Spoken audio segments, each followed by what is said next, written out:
Good evening.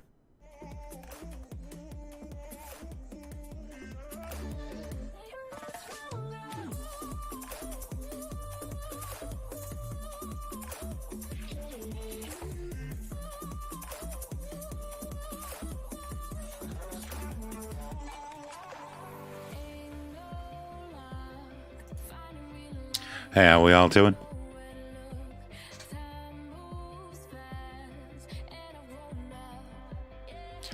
All right, let's get started up. Off to Dubai. We're in Greece at the moment. Athens.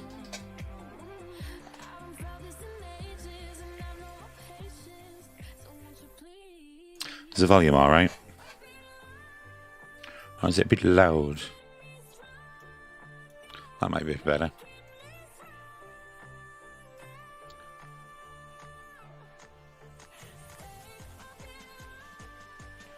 There we go.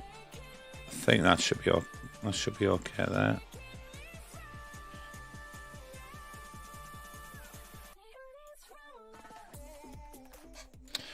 All right, let's get it started up. Batteries on. Get the torch back out. There we go. Fuel pumps on. External power on.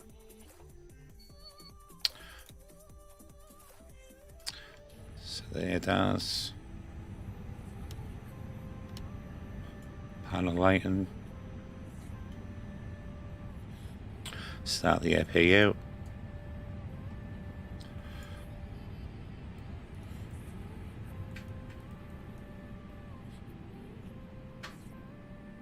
God, I look ill.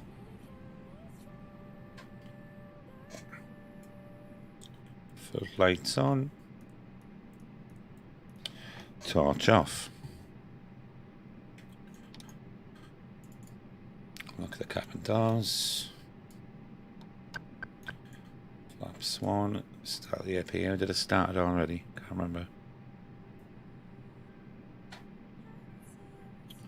There we go. It's starting.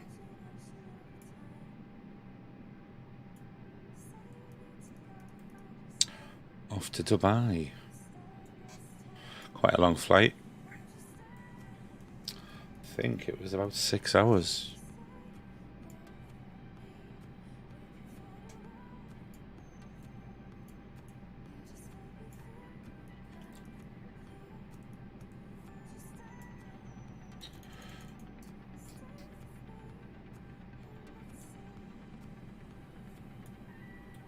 Whoops.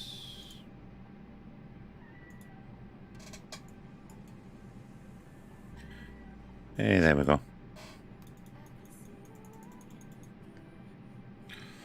Right. Ignition on. APU blade on.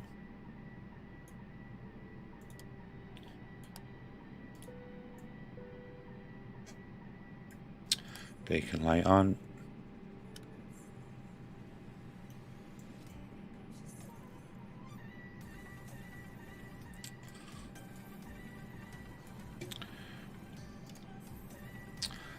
Engine 2 start.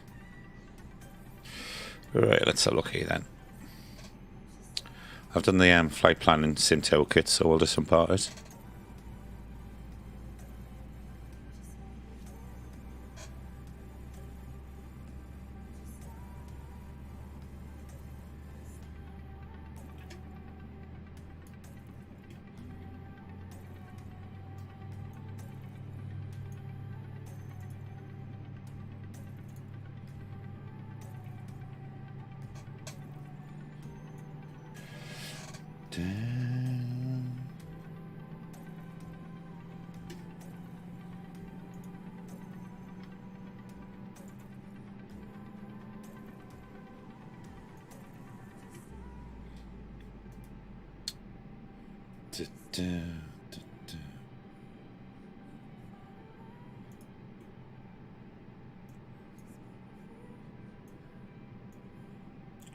Should we go down a bit? That's better. Right.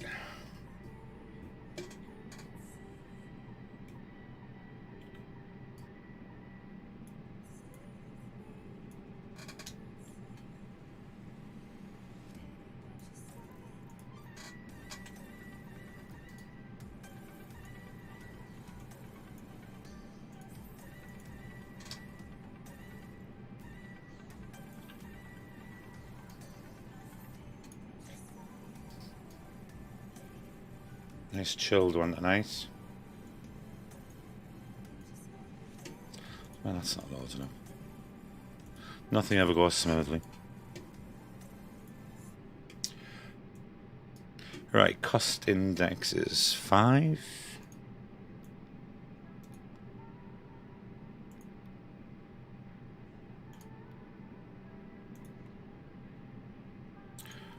Flaps 1. Next temp 57. Right, departure trans is 9,000.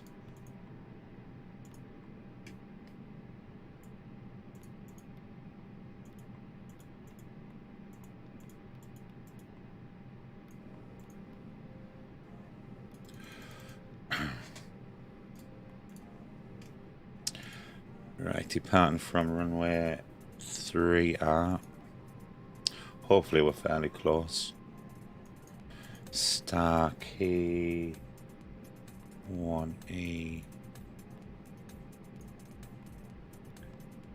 which isn't on there. Okay.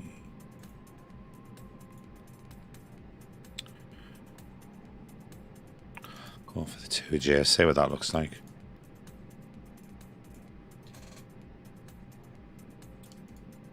I'll tell you, it's a bit knackered, but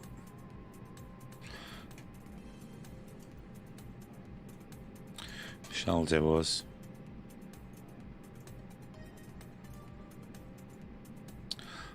Don't want to mess about with it too much.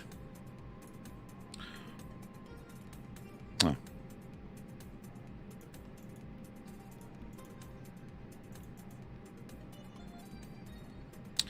Strange, it's not done that before. Cruise, could manage 330. Speed it up a bit.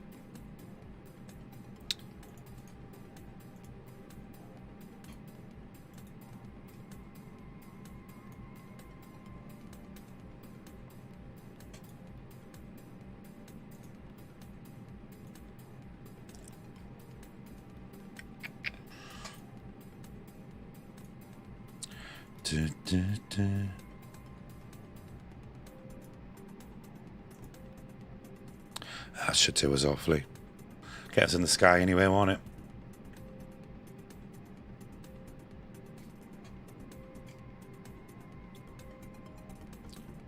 Get rid of that.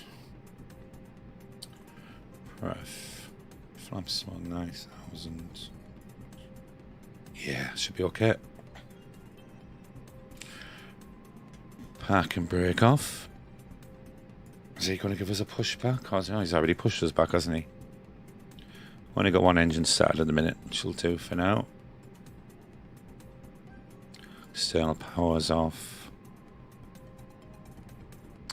Get to the runway and then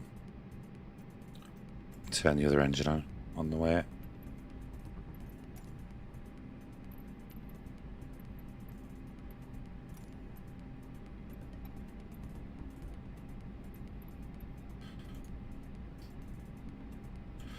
Doesn't seem to want to be turning very well.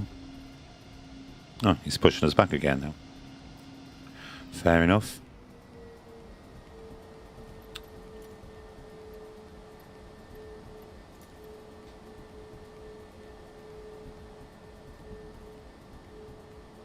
Let him push back. Hey, how are you doing, Liam? Hey, I wondered why you were there. Thought you'd had an accident or something. Is the sound alright?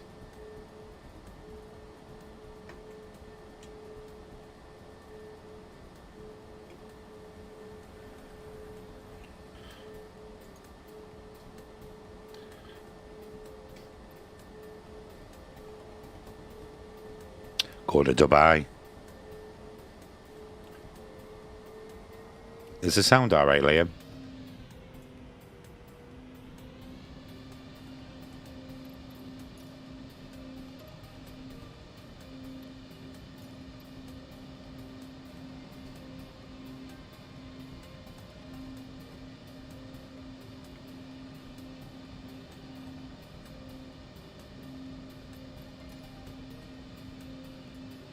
Okay, well, can you hear the music? It's not too loud, is it?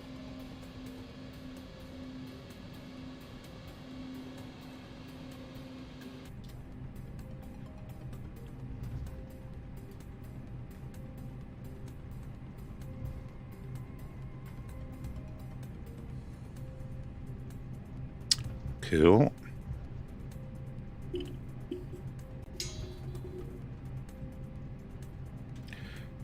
You been up to much today then?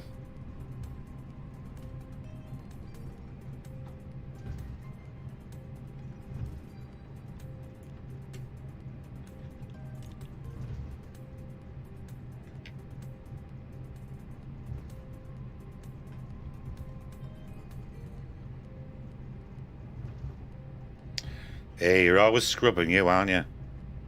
You make a good scrubber.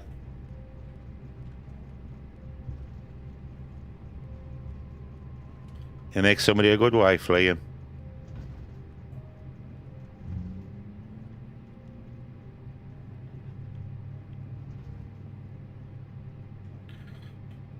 You must have to find a mucky woman first.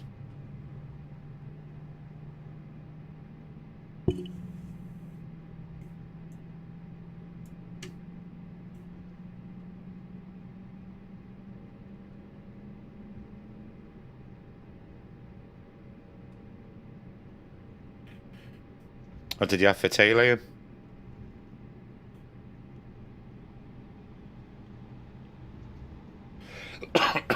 Excuse me.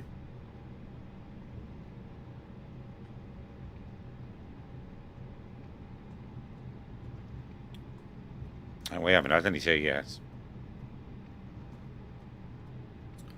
Went to McDonald's earlier. Something from M&S. Have we not had it yet?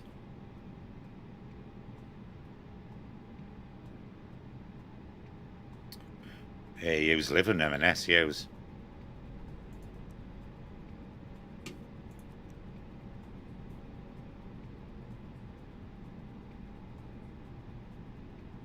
That's where we're going here. Right, I guess.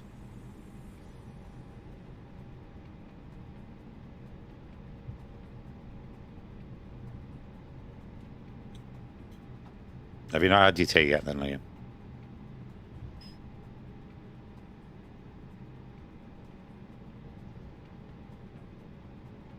Well, what was it then? You just said something. Something from M&S. Do you not know what it was? Hey?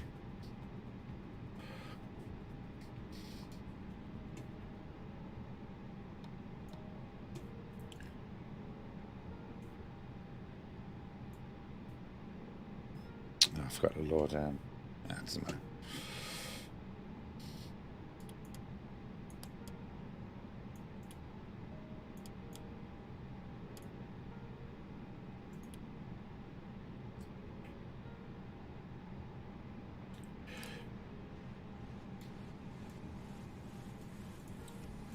I put the oxygen on now. I think we're good to go. Well, I did lasagna. Oh, nice. Well, I did a flight the other day, Liam, and it landed lovely, really. Bit hard, but it did it all automated. So I don't know if I was just lucky or what, but seemed to work all right, to be honest. So we'll try this one, see if we have any luck here. So 4,000 first we want. Why is my lights on? Not on up here. That's it. There we go. Need my lights on. Can't see what I'm doing.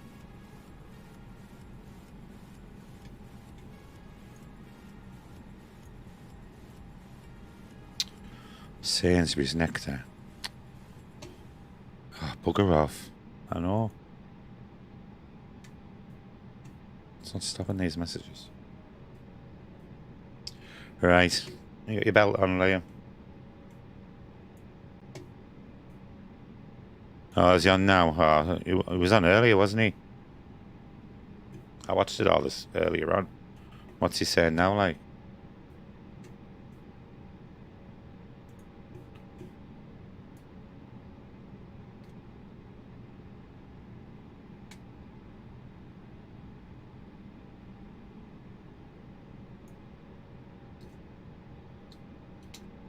He made an announcement at 3 o'clock, didn't he? This is just the... I think this is just the... like a recap, isn't it?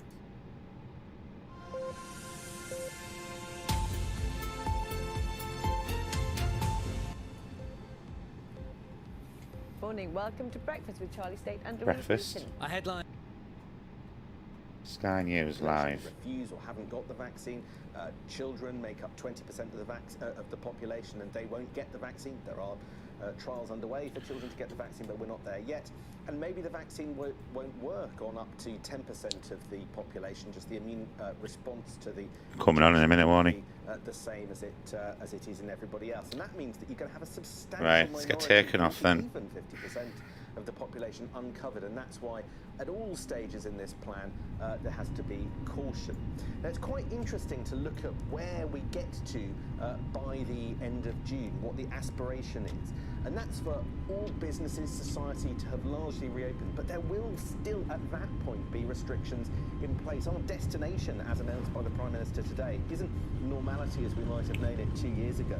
It will still include social distancing inside, so in pubs, restaurants, leisure facilities. One plus rule, which we've got at the moment. There's a review announced in the document, the 60-page document that Boris Johnson flourished today. But really, we expect that to stay for some time. Now, that'll be incredibly painful for many businesses if that is then continued after the summer, because it just means less revenue for restaurants that can serve fewer customers, for instance. Now, another example of how life won't be completely back to normal is that there's complete uncertainty over international travel. Now, there's a review into that as well, and we wait to find out whether or not the borders will reopen, whether quarantine continues, whether voluntary quarantine at quarantine at home or mandatory quarantine in hotels from hotspots is on the agenda through the summer. All of those questions have been put off to another day, but will you be able to take your summer holiday? Frankly, that's just not a question that the government can answer today. There is also a plan which we haven't heard a great deal of, and it seems to be subject to a review rather than a perhaps more timely announcement, where there'll be mass testing so that people can go into an event, and perhaps stadia under this plan might end up being half full by June, could fully reopen if enough people can take tests to prove that they don't have coronavirus. That could the stadiums could fill up entirely if they can prove using a test that they don't have coronavirus. So there is a... Is he on now, Liam, did you say? Life will be largely back to normal, but not entirely. The political reaction, fascinating. The Labour Party appear broadly to back this. Oh no, he's not on yet, is he? Most of Boris Johnson's backbenchers. He's coming on though. The questions that are coming are from those who just say, isn't it a little bit too slow? What are we going to do if we get to the winter and some more restrictions are needed? I think those are the questions really that were popping up in the comments, but not in any great number such that the Prime Minister would worry about getting this through Parliament at the point at which it is put to a vote. So I think that today the Prime Minister will be pretty pleased with the couple of hours he spent in the House of Commons chamber answering questions and soothing concerns, because I think that broadly speaking there is a clear sense of support for his plan that he set out today, with that headline promise that did you not watch it earlier at 3 o'clock, Liam? For the nation, which is irreversible, and it's that word I think that's the most interesting today. How can the Prime Minister have a plan that's irreversible when he cannot know the course of coronavirus? He cannot know what new mutations of coronavirus come along. You saw the way that it was on a 3, wasn't he? Came along in December, and that upended all of the government's predictions for 2021, indeed for the whole nation. So I think he is putting a little store by a very big promise. The question now is whether he can deliver on it. And Sam, in terms of those 4 indicators you mentioned that they'll be monitoring closely, they're all insurance against... Yeah, he did one from the House of Commons at 3 o'clock. And then this is just like the same thing, I think, really. What happens if the vaccination program continues as spectacularly as it has and achieves results that tell them, wow, this really is working? Well, that's exactly the question that people like Mark Harper, Conservative MP, former Chief Whip, Steve Baker have been asking. And implied in that is the question, could you bring forward some of the dates that Boris Johnson talks about in his roadmap? And the answer to that, Dermot, quite frankly, is no. There will be no bringing forward of any of the dates in this roadmap. The 5-week gap between each of the different stages is a minimum, and the government is committed to that at least. And because those 4 tests don't preclude a rise in infection rates, a rise in the R number, I think you could see some bumpy moments across the next 3 or so months. You could see moments where serious questions are asked about whether or not the lockdown lifting targets are met. One of the fascinating things was that last year, when Boris Johnson unveiled a roadmap just before the summer, he pretty much kept to all of the dates that he promised first time round. Now, the sense from scientists today, and we'll hear in a moment from Patrick Vallance, who along with Chris Whitty will be appearing alongside the Prime Minister, is that they're much less sure that you can do that this time.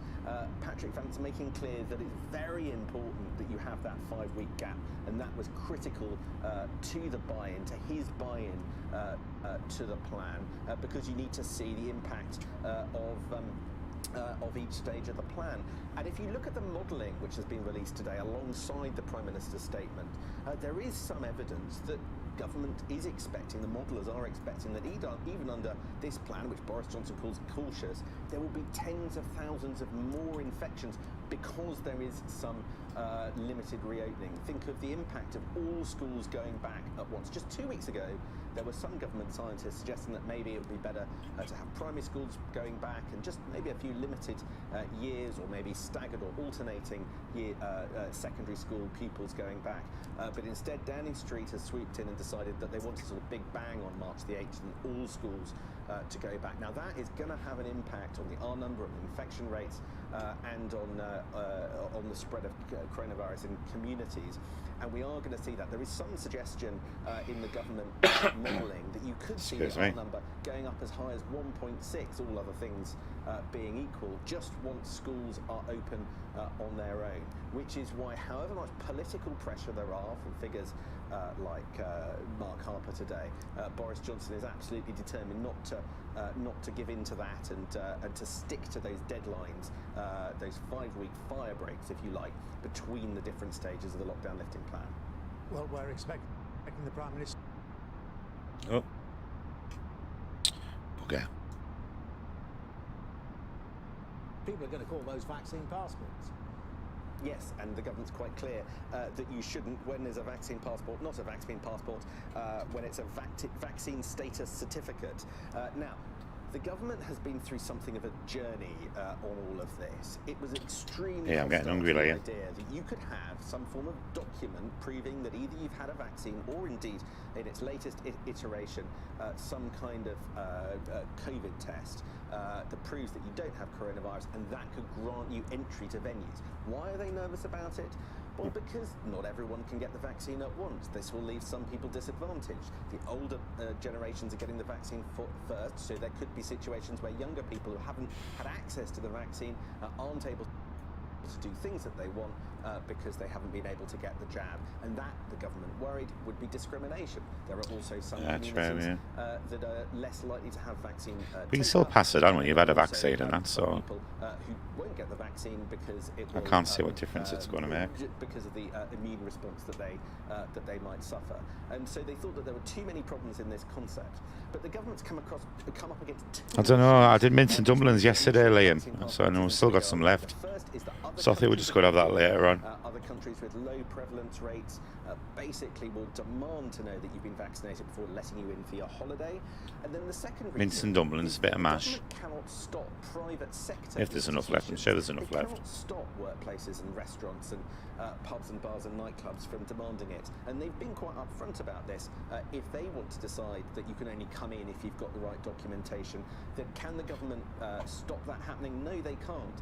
And so the question for the government is, do they play no role at all in vaccine passports, thereby allowing different systems to grow up and there to be the potential of fakes, or do they come in and try and regulate that market to some degree? So I think it's with extreme reluctance that this debate has been thrust upon the Prime Minister. Only a week ago I was speaking to him and he made quite clear he really didn't want to see that, a vaccine passport needed to get into a pub or a football stadium or any other kind of mass event. But it feels like that now is very much on the agenda.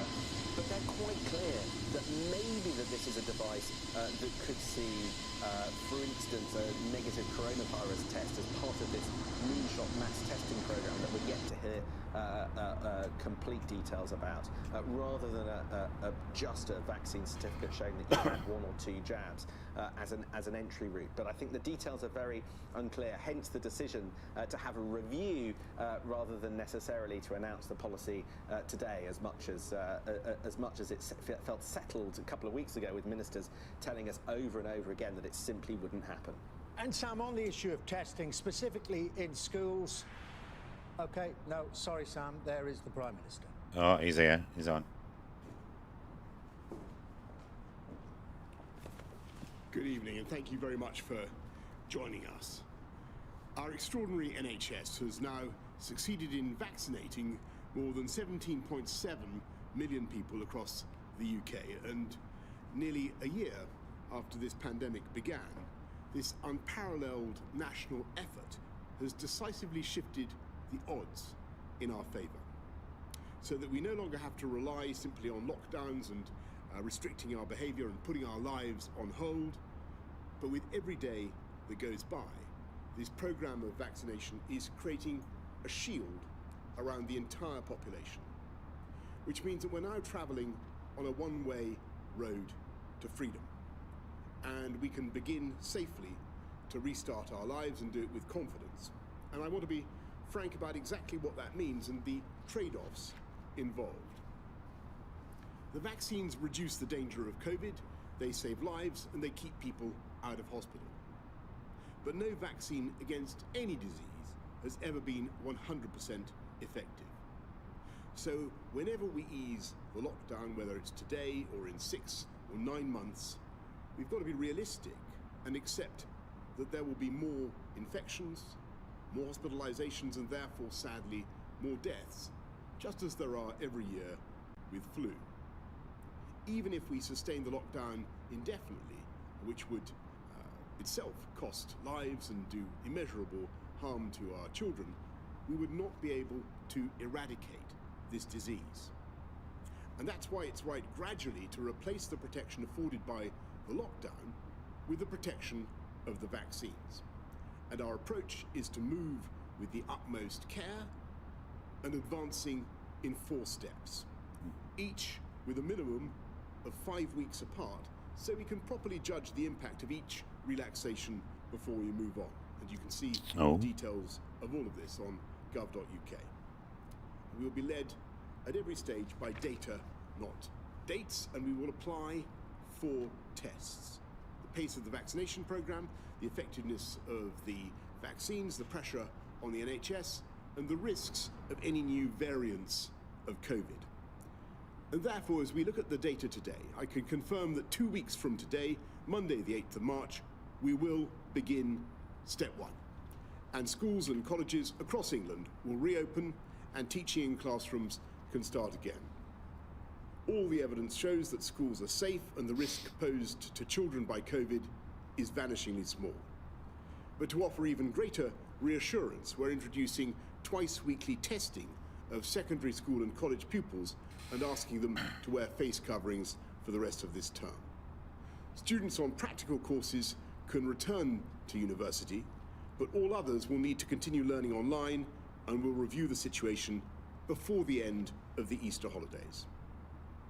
We will allow breakfast and after-school clubs to restart, and among other changes, on March the 8th, you'll be able to have a coffee on a bench or a picnic in a park with one person outside your household.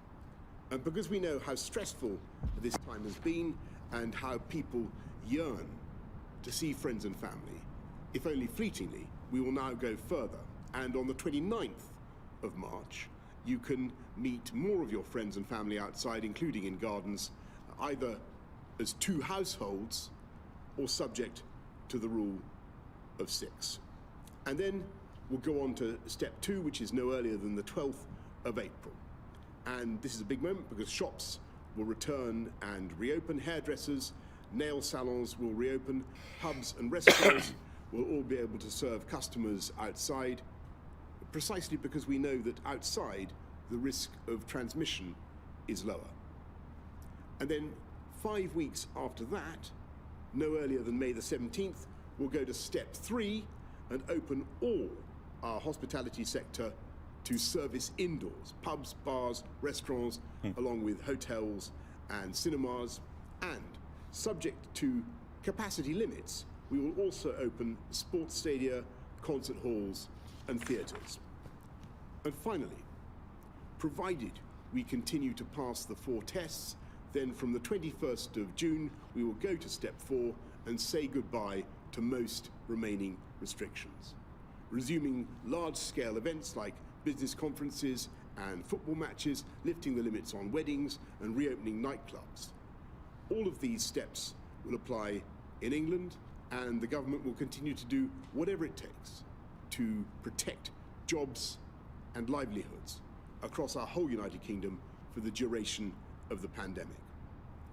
And I know there are some who would like to accelerate the timetable. And I know, of course, there are others who would like to be more cautious and stay in the slow lane. And I understand both points of view, and I sympathise, because levels of infection are still high, and we must strike a very careful balance and always accept that we've got to be humble in the face of nature. But also, we must accept that we cannot persist indefinitely with restrictions that have separated families and loved ones for too long, threatened the livelihoods of millions. You can't travel until it's thanks to the I think rollout of these can't remember. It said the date today. many of them pioneered in this country, that the balance of that judgment is now changing in our favour. And thanks to the vaccinations, that there is light ahead. Said the date today, Leading Liam. us to a spring and a summer which I think will be I'm sure it was seasons June. of hope, looking and feeling June or May. incomparably better for us all, and from which we will not go back. Thank you very much. I'm now going to ask Chris to do the slides. Thank you, Prime Minister. First slide, please.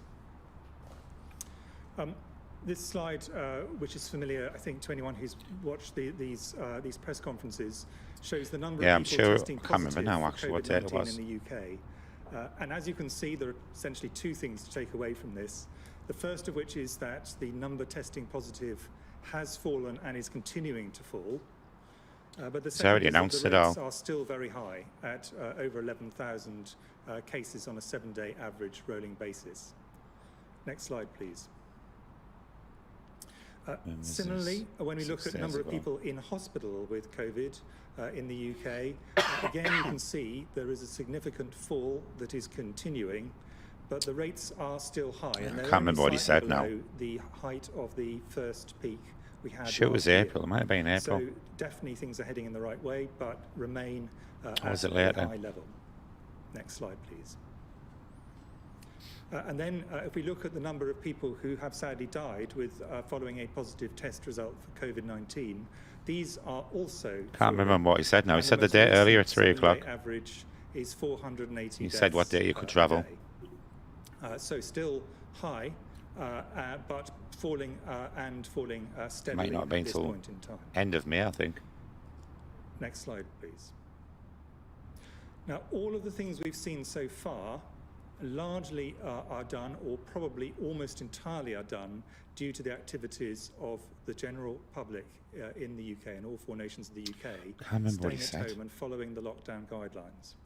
But we have had this really extraordinary rollout of vaccination across all 4 nations of the UK, and you can see in this graph that this line is continuing to go up steadily day on day. Next slide, please. So I just wanted to talk a little bit about what we would expect the impact of this to be. And the Prime Minister has also asked me to talk a bit about the results of 3 studies that were released today from England and from Scotland. So the first thing in this slide to say is that the great majority, well over 90%, nearer 99% of those who sadly die of COVID are in the groups, the JCVI, Joint Committee on Vaccination and Immunisation groups, 1 to 9. And they're in the dark blue, and this is a study of people in hospitals in the UK. And the largest group of those, 86%, are people who are in groups 1 to 4. These are people who are over the age of 70, and at this stage we have vaccinated the great majority of people in those groups, including in care and nursing homes, who wish to be vaccinated, a very, very high proportion. So we anticipate that if the vaccines are effective, we would anticipate the death rate will now start to fall, not just because of people staying home and obeying the lockdown guidance and instructions, which people are to an extraordinary degree, but also because of the effects of vaccination, because people have now had these vaccines. We're now on the middle bar, which is people in groups ages 50 to 69, already going very rapidly through those over the age of 65, and people who have significant health problems who are under 65, but who we want to accelerate the period by which they're vaccinated. So they too are being vaccinated early on. So this will lead to a significant further reduction in the risks of people dying. And this also includes a significant number of people who are then hospitalised who are not in the first 4 groups. But there are people who get severe disease and are hospitalised under the age of 50. And it's important to understand that we must not leave them behind in vaccination because there are still severe cases in people who otherwise have no other health problems, as well as people who've got predictable health problems in hospitals across the UK under the age of 50. Next slide, please. So my final slide is just to make that point in a different way, and these are data looking at the proportion of people admitted to hospital with COVID-19 by age here in England. And what you can see is people over the age of 65, the great majority of whom have now been vaccinated, make up 58% of those people, but people under 65 make up a very substantial 42%. So there's a lot of people who would, if they got COVID, might go on to develop severe disease and go into hospital, still unvaccinated. And we have quite a way to go in all 4 nations of the UK, but making very fast progress. Now, how effective are these vaccines? And that's a question which we said we think they're effective. God, he's so ugly, isn't he? What was released today, both in England and in Scotland, were 3 studies which tried to address this problem. And this is what the Prime Minister asked me to try to lay out. The first of them is a study done called the Siren study that was done in people who are healthcare workers, so young adults under the age of 65.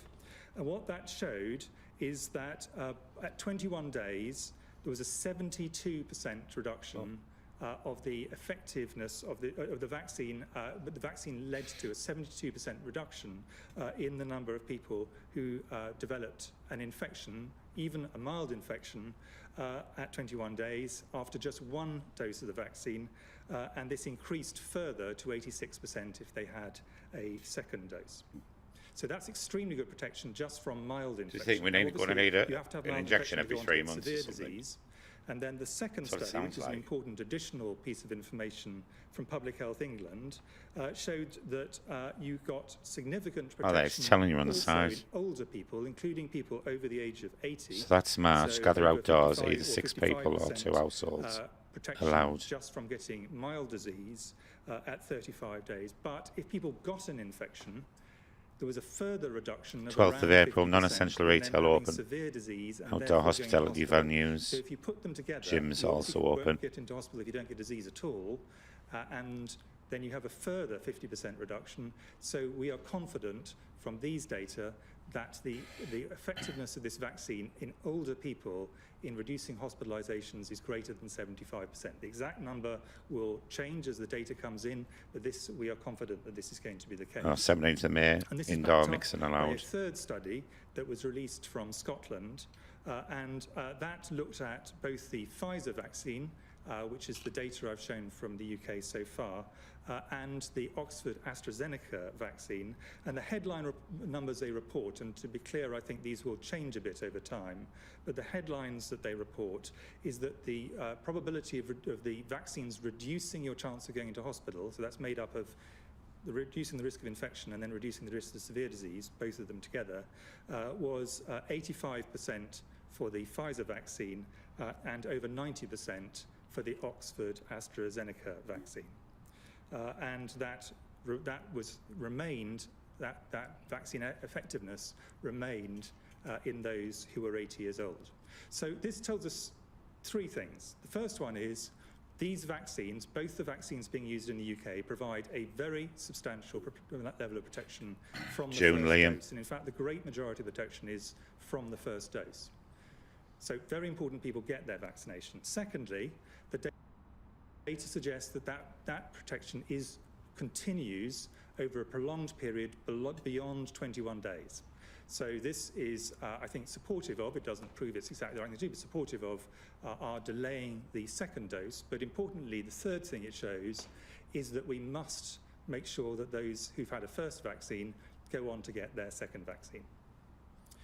Final thing the Prime Minister asked me to talk about was the delay of 5 weeks between the different stages between the different stages as they're rolled out, the next phases of the roadmap that the Prime Minister announced to Parliament today. And the reason for that is that inevitably, for each one of these steps, we are taking a risk, which is an accepted risk. There is a risk to this, and everybody in the country, I'm sure, understands this. And what we want to do is, after each set of risks with a particular set of opening up, wait until we have data that tells us, has this done what we expected it to do? Have we actually ended up in a slightly worse place than we thought we would? Or have indeed we ended up in a slightly better place? But I think the big worry is, have things got slightly worse than we were expecting? And we cannot measure that in less than about 4 weeks, because it takes that long for the effect to be seen and the data to come through and be analysed. So that's the reason for the 5-week gap, because it allows us to see whether it's had an effect and then to make a judgment as to whether that's material to making the next decision. That's the basis on which this is done. But I think I would like to re-stress what I said at the beginning on the first slide. There are still very significant numbers of people with infections every day in the UK. There are still a lot of people in hospital with this disease. This is not the end, but this is the point where we can have a steady, risk-based, data-driven opening up. But everybody must stick to the guidelines as they go through the different stages, because if we don't do that, then we will get to a stage where the rates go up very high, and you'll find there are people who are not protected by the vaccination. These are not 100% effective, as the Prime Minister said. Thank you very much. Thanks very much, Chris. Patrick, anything to No, to I add? completely agree with that, and the caution of going every 5 weeks is very important, because we need to measure so that we're not flying blind on this. We need to know what the impact of the opening up steps are. Thanks very much. Let's go to David from Cardiff. The vaccine rollout is going really well, but people will soon start to require their second dose of the vaccine. What is the government's plan for incorporating these second doses into the vaccine rollout? Will you need to cut back on the first doses being given, or will the vaccination programme be expanded even further, and how? David, you're asking a very important question. We've got to make sure that we have the supply in place for everybody to get their second vaccination within 12 weeks, as well as giving every adult, as we've said already, a vaccination by the end of July. And we do believe we have the supplies in place to keep up that rhythm and that timetable. And obviously we're looking the whole time to source more where we can from our suppliers, according to the contracts that we've already signed. But that's basically the plan, David. I hope that will do you. Let's go to Rachel from London. The WHO has called on countries to ensure an equitable vaccine rollout. This is not only the fair thing to do, it's also safer, so we ensure we give the virus less opportunities to evolve and fewer strains develop. Will the UK commit to ensuring a fair and equitable vaccine rollout and distribution once, for instance, our top 9 priority groups have been vaccinated? Yes, Rachel, it's very important that the UK will continue to support vaccine rollout across the whole world. That's why we've invested in the COVAX vaccination program. Forgive me, we're one of the biggest donors in the world to COVAX. And as you rightly say, there's no point in having a vaccination program that is simply confined to one country. It's a global pandemic. We need a global vaccination program. Anything to add, Chris? Thank you very much. Let's go to Laura Koonsberg of the BBC. Thank you very much, Prime Minister. There has been progress today, but there will be some rules in place for another 4 months. When do you really hope to be able to say to the public, it's over? And Professor Whitty or Sir Patrick Vallance, it's been acknowledged very openly today by the government that more deaths will come as a result of lifting restrictions. And I know you won't want to put specific numbers on that, but can you warn the public what kind of numbers they should be prepared for? Because even one of the optimistic suggestions is around 30,000 more deaths as a result of lifting the rules. And while the vaccine program's been remarkable, government documents today suggest 66% of people will be covered, only about 2/3 of the population. If there's full uptake, what do you actually expect the uptake to be? Laura, this isn't the end today, but it's very clearly a roadmap that takes us to the end and takes us on a one-way journey. We very much hope, if we can stick to it, if the data continues to support the decisions we take at the pace that we want to take them. So you ask when? Well, you've got the key dates: April the 12th, May the 17th, then June the 21st for everything, and to be open again, and for things that we couldn't do last year, like nightclubs and all the rest of it, theatres, to be back up and running again. But we will be guided by the data and by the progress that we make, and that's why it is important also to be cautious and to recognise that I think people would rather see a certainty about these dates, as much certainty as we can give, than yeah, he'd be all right then, Liam. And that's the trade-off, obviously. He'll be going on holiday. On I fancy one now as well.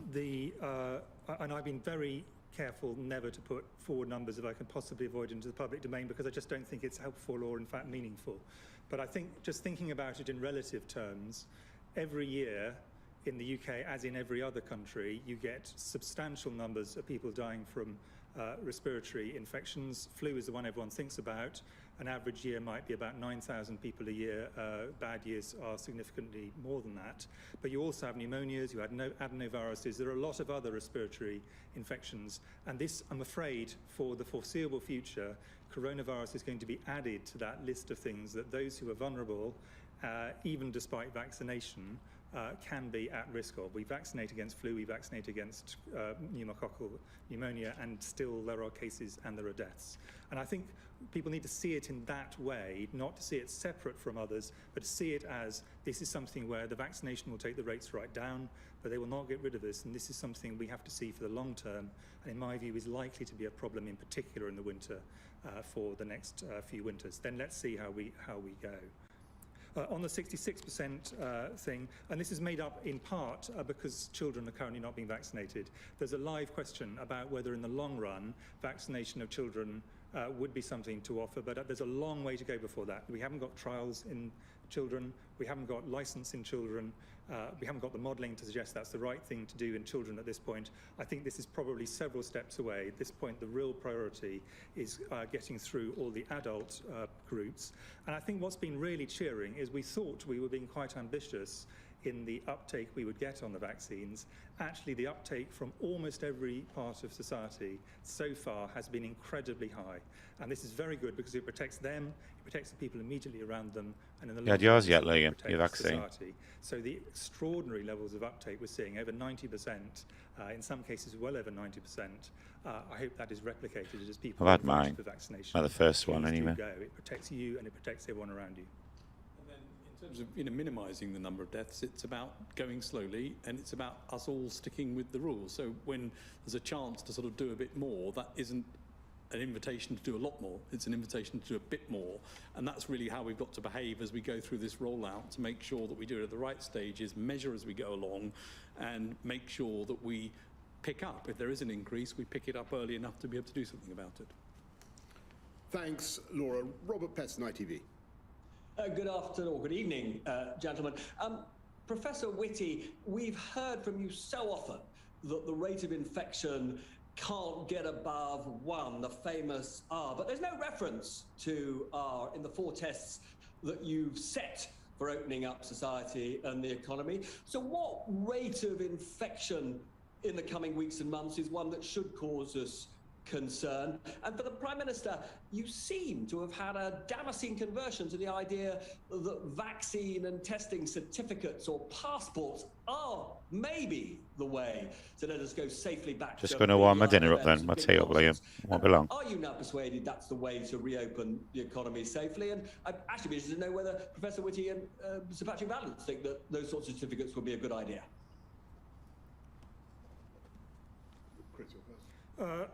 On the R above 1, I mean, I think that until this point in time, until we had vaccination, the inevitable result of cases rising was elderly people's cases rising, hospitalizations rising, and deaths rising. The advantage of a vaccination is it allows us to break that absolute inexorability that there was up to this point in time, and above all to protect those who are most vulnerable from hospitalisation and death. So that is absolutely critical. Now, we all know, and the modelling demonstrates this, that was released in the same time, that there will be, subsequent to, even with these quite careful one-at-a-time measures, there will at some point be a surge of cases, and R is going to creep closer to 1. At every stage, R is going to creep closer to 1. It might at some point exceed 1, and at that point we will expect to start to see some cases rising. But firstly, the vaccination takes a lot of the heavy lifting on this, and once we've got a large proportion of the population vaccinated, our expectation is that will pull the natural R that it can get to well down, so that will take a lot of the heavy load. And secondly, we're expecting that even from this stage, a very high proportion, but not all, of elderly people and vulnerable people are protected by the vaccination. So the tight linkage between R and deaths is less tight than it was, but the point of the stages the Prime Minister has laid out are to keep that surge to a low level at the same time as protecting the most vulnerable. That essentially is the twin track approach to this. And if we let things go very fast now, the result would be a very significant, rapid increase in R, a rapid surge of the virus, and then we have an incomplete protection from the vaccine at the moment, and that would lead inevitably to death. So that's the reason for taking it very steadily, as the Prime Minister has laid out. Robert, on vaccine passports, I think for things like international travel, other countries will unquestionably think of insisting upon them, just like you might insist on a certificate that you've had a yellow fever jab or whatever. So I think there's something that's likely to be important in the conversation about international travel. On the question of what is the role of something like a certificate of vaccination within the domestic UK economy, there are clearly some quite complex issues, some ethical issues about discrimination and so on. To what extent can government either compel or indeed forbid such use of such certification? I think all that needs to be gone into, and so we're going to have a review of the whole issue before we come to it, as it were, because at the moment the emphasis is on vaccinating everybody, or all adults, and that's got to be right, because that's the non-discriminatory way to to go, but also, and so there may well be a role for certification, but we just need to get it right, and always remember that the advantages of testing, lateral flow testing. So both things together, as I think I said a few days ago, I think will play an important part. But we'll be in the course of the coming steps, we'll be setting out more, as I told the House earlier on issues like air travel, on mass events, on big events, on social distancing, and on certification. Four reviews that we'll be doing. Thanks a lot. Let's go to Sam Coates, Sky News. Thank you, Prime Minister. You've said over and over that today's plan will be irreversible. How can we know that this isn't an empty promise? If you have to lock down the nation again for a fourth time, would it be a resignation-worthy matter? And to both scientists, is it possible, in the opinion of both of you, to have an irreversible unlocking? Sam, I can't guarantee that it's going to be irreversible, but the intention is that it should be irreversible, and that's why we're going in the way that we are. That's why we're taking the steps that we are. And a lot of people will say, you know, why don't you go faster, or why don't you see if you could bring some of this unlocking earlier if things are going well and there are signs that the disease is continuing to retreat. And for the answer to that, you've just got to listen, I think, to what Chris and Patrick was saying earlier on about the need for an interval between the relaxations, the unlocking stages, and the need to look at the data, see what's happened. You know, this disease is capable, as we have seen, this variant is capable of spreading really very fast when you unlock. We saw that in the end of last year, in January. We've seen how fast it can take off when it gets going. That's why we've got to look at the way the vaccinations are working. We've got to look at the data and proceed cautiously, but as I say, I certainly hope irreversibly. That's what we want to do, and we don't want to go back into another lockdown. We want security, to deliver as much security and certainty as we can to the public and to business and to everybody. That's why we think it's a reasonable timetable. And the miracle of the vaccines is extraordinary, if you think about it. We went from having no vaccine for human coronavirus disease at all, ever, to having very effective vaccines in a period of a year. That has never been done before for any other disease. Those vaccines, as we now know from the real-world data coming out in the UK and also from Israel, are very effective in practice. That provides an extraordinary bedrock of success from which to think about moving to a normality as a result of that. And the way to do that is to go cautiously as you release, have enough time between measures so you can assess what's going on, and take new measures to release when you're safe to do so, not beforehand. That's the path to try and get a gradual approach back towards normality based on that bedrock of vaccine effectiveness. Thanks very much, Sam. Jason Groves, Daily Mail. Thanks. Professor Whitty, it was reported at the weekend that you were unhappy about the Big Bang approach to reopening schools. Can you reassure parents and the wider community that it is safe? And Prime Minister, we've got cases down by 80%. We've got the cavalry here, in your words, but you're still very cautious. That sort of buccaneering Boris who won the election, he wouldn't be waiting 4 months to let people hug their grandchildren again. What's happened to you? Have you become a gloomster?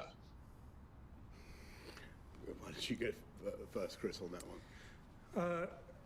So I'd like to be reasonably unambiguous on the schools point. I was rather surprised to read what I read in one newspaper and then reported in others, since I categorically denied it to the journalists involved, but that they still printed it, so fine.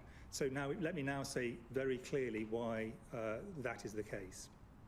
First thing is, it is absolutely universally accepted that there are huge advantages for children to be at school from a health point of view, mental and physical, as well as from educational and from a life course point of view. Those are overwhelming and they are not in any dispute. Everyone accepts that. And if you keep children out of school, every single one of the children you keep out of school is disadvantaged. This was a point that was made by all the chief medical officers and deputy chief medical officers together as a single document, because we wanted all to say how strongly we felt this is the case, and I'm sure all educational professionals would agree. The second point we made at that time, which is still the case, is the risk to children is incredibly low from going to school and indeed from catching COVID. COVID, one of the few good things about COVID is the risk to children, whilst not zero, nothing in COVID, the risks are zero, the risks are so much smaller than they are for adults and others. And therefore, we are confident that school, given the huge benefits of school, the very small residual risk is strongly in favour from the child's point of view. Everything is strongly in favour of children, whether primary or secondary, of going to school. And the data on that, I think, are unambiguous. The third question is, and this is the one which led to having to close schools this time round, as it did indeed on the first wave, is the impact this can have on R. And the view is, as things are falling down rapidly at the moment, there is some headroom to go ahead. And the first priority, as the Prime Minister has repeatedly said, is for schooling, and I think everyone would agree with that. We have a natural fire break at the Easter holidays, and we've got these 5 weeks to work out how things are going. So there's a large number of insurances built in, and there's several things we're going to be doing this time round on schools which will take the risk even further down than it has been before, including greater use of testing, wider use of masks, and a whole variety of other things, which have been incredibly supported by many in the teaching professions. And I really would like to pay a huge tribute to what teachers have done over the whole period, because they've kept schools going for children of key workers all the way through, including the absolutely worst times. And they've done that because they believe so strongly in education, as all of us do. And then the final thing that is needed is obviously to make sure that, as far as possible, schools are a safe working environment relative to all other working environments, and many of the things we're talking about will help that as well, because teachers and other teaching professionals obviously want to consider that. But what you look at when you look at the data are that relative to many of the professions that continue to work through this, to nurses, care home workers, many other professions, teaching, and there's not zero risk to teaching in any profession, but teachers are not a high-risk profession in the way that those kinds of professions are high-risk professions. But I don't want to diminish that. I'm just saying they should be made as safe as possible, including in environments where people aren't doing face-to-face classroom teaching. But to go back to the beginning, I think there is a really clear reason why everybody wants children to be in school, and what we therefore have to do is try and make that reduce the risks as far as we can for students, for parents, for teachers. And the final thing is the vaccination that's going on at the moment, what's called the Tier 6 vaccination for JCVI, includes people under the age of 65 who've got pre-existing health conditions.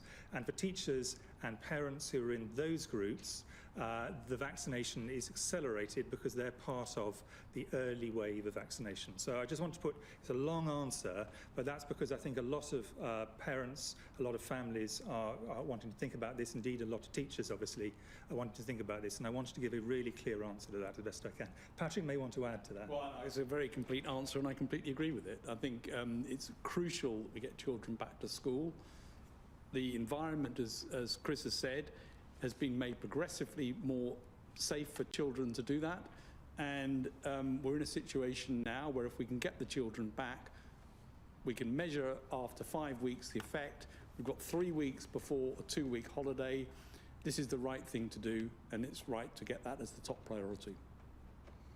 Yeah, and Jason, I don't think I'm being remotely a gloomster in what I say. Listening to this roadmap, it's pretty obvious. The crocus of hope is poking through the frost, and spring is on its way, both literally and metaphorically. But I won't be buccaneering, as you put it, with people's lives, and nor will anybody in government. I think when people look at this roadmap, I think actually it's about as dynamic as it's possible to be under the circumstances and with disease and infection where we are. If you'd said to me, a few months ago, that by June the 21st we were going to be in a position where we thought it was really credible to open up everything, including nightclubs, I would have struggled to believe you, quite frankly. But that's the miracle of the vaccination program that has delivered that. And I think what this roadmap does is it strikes a balance. It allows us to go forward cautiously and not to go back. And I think that's what people really want. They want to go forward as fast as we reasonably and safely can, and not to be forced backwards again. And I think they would rather trade some haste, as I say, for certainty and security about the deadlines that we're setting. Okay, thank you. Pippa Crerar of the Mirror. Good evening. The roadmap promises a review into whether it's going to be possible to ease social distancing rules from June the 22nd. Professor Whitty and Sir Patrick, you've both previously suggested that some of those may be in place at the end of the year. Can you give us any idea when we might be able to go back to the office, or more importantly for most people, to hug or kiss our loved ones? Or can we really look forward to an end to social distancing this summer? And Prime Minister, you said earlier in the comments that you will not pull the rug out from under businesses and workers, yet you've told them that they have to wait until the budget. Many, especially the self-employed and the hospitality sector, are already on the brink and now are facing more months of lockdown restrictions, meaning that as the country opens up this summer, we could be facing mass job losses. Can you give them the reassurance that they so desperately need now? Yes, go on. So as we get the population vaccinated, and the ambition is to have all adults have a first dose by the end of July, as the Prime Minister has said, you start to get real protection across the entire population. At that point, many of these things that we've got in place now will have gone. It's possible that coming into next winter, in particular, certain things may be necessary. And Tony Fauci yesterday said in the US that he thought that things like masks may be needed next winter. And I think we're in the same position, that it may be necessary next winter to have things like mask wearing in certain situations. Hand hygiene should remain part of the norm. Making sure that if we get the sorts of symptoms that we know are associated with COVID, we stay off work. Having an effective test, trace and isolate system still in place will be an important part of the baseline measures that we're talking about, and taking individual responsibility for thinking about where there's an environment in which there could be a risk, particularly during the winter months, are the sorts of things that I think we should expect for next winter. That's not the same as a whole raft of NPIs in place restricting movement. Now, all of this depends on what we see and what we measure and how this goes. I'm not making any promises about anything, but those are the sorts of measures that you might expect, I think, as a sort of baseline to be required during winter months. Chris, you may want to... no. Pippa, on the hospitality sector, I know how tough it's been for that sector, and particularly for the many female workers in that sector who make up such a large proportion of the workforce. And we will, of course, continue to support them in any way that we can throughout the pandemic. And Rishi will be, the Chancellor will be setting out more next week to go with this roadmap. We've already, as you know, done £280 billion worth of support for the whole economy on getting people back into work, particularly young people. Don't forget there's the Kickstart programme worth £2 billion on its own to help people into employment if they lose their jobs in hospitality or retail or any other sector. But the best thing for all these sectors is just to get them open again in a COVID-secure way.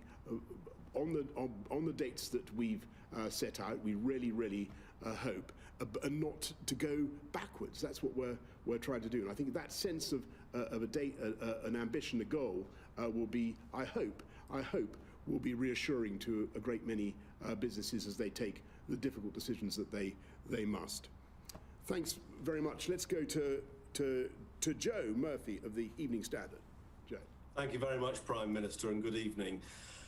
Could I ask you all one quick one each to finish off?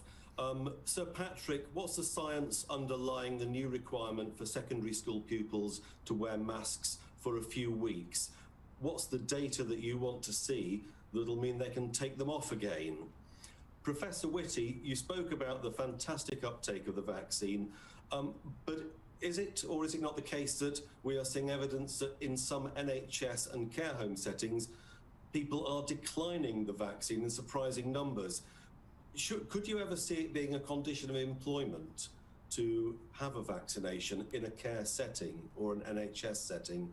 And Prime Minister, can I ask you about the future of our great city centres, places like London, Manchester and Birmingham, with work from home extending to midsummer? Is there a risk of them being hollowed out in the centre with office workers choosing to stay at home for longer, meaning fewer shoppers, fewer leisure spenders? Is there a division perhaps? Some people say to you, well, accept this as inevitable and maybe turn some of those office blocks into housing. Other people say what we need is a Marshall Plan for the city centres around the country to recover them and save the businesses that are staring disaster in the face right now. Kick on. In schools, ventilation is going to be important as children go back. Good ventilation. Mask will add to the protection, and hand washing and good hand hygiene adds to the protection.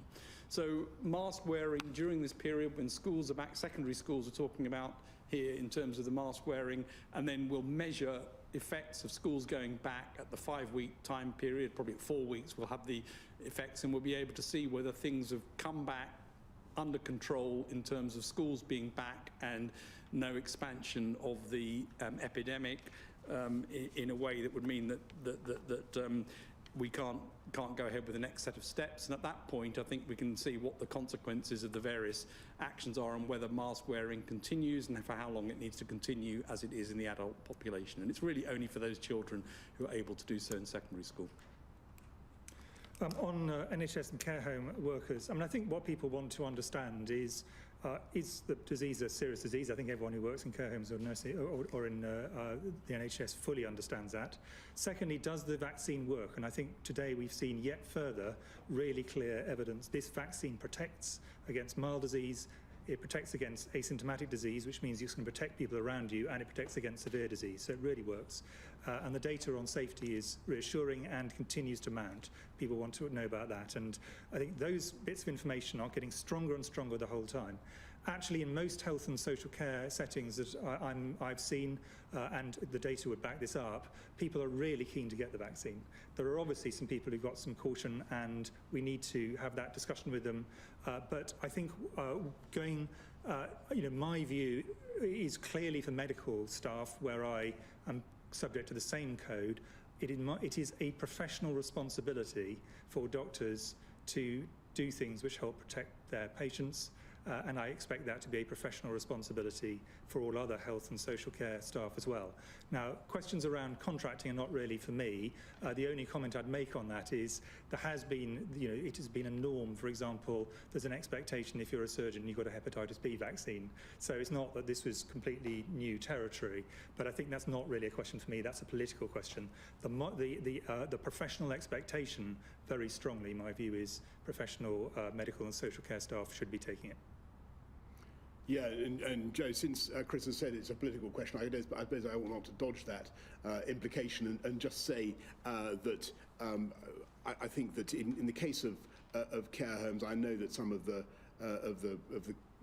very high quality care home groups are now looking at what they can do to make sure that their staff are indeed vaccinated. But on your question about the city centres and what's going to happen, It's a very, very important question, and I think that there will be changes as a result of the pandemic, and I think that it will accelerate some trends, and it may be that, as you rightly say, Joe, there's opportunities for more residential accommodation in town centres, in high streets, which have been, changing the way they work anyway for a long time.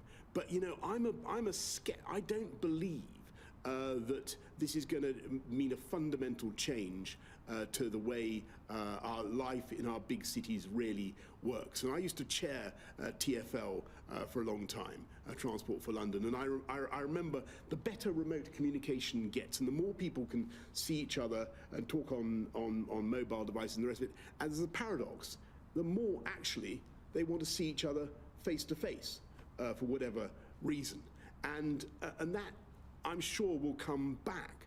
And I think that London, our great cities, will be full of buzz and life and excitement again, provided people have confidence about coming back into those city centres. It's going to be, and then you'll get all the agglomeration effects that make London such an amazing place and make our cities so amazing. But it's all going to be about confidence, and that confidence is going to come from the continuing success of the vaccination program and people's sense that the disease is finally being managed in a way that they understand that it's being controlled, and as Chris and Patrick have said, that it's become something like flu that we have to manage and to organise and to live with, and that's it. And then I think you'll see life really coming back to normal again. So I'm a sceptic about when people say that this is going to lead to a massive change in urban life.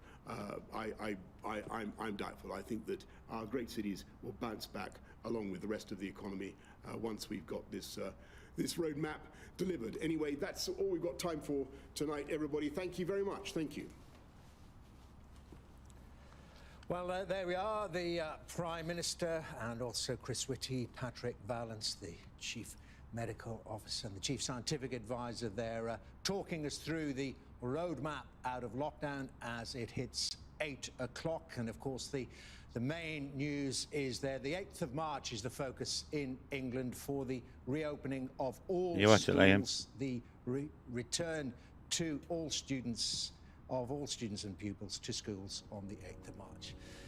There we are. It is precisely 8 o'clock, so let me formally welcome anyone just joining us now, as we've just seen the end of that news conference at number 10 Downing Street, led by the Prime Minister, of course, talking us through that roadmap out of lockdown, the most salient date being in 2 weeks' time, the 8th of March in England, when schools return. Secondary school pupils, though, will have to wear masks, and there will be regular testing. After that, the 29th of March is the next major date, when up to 2 households, including 6 people, and if the households are bigger, more people, will be able to mix.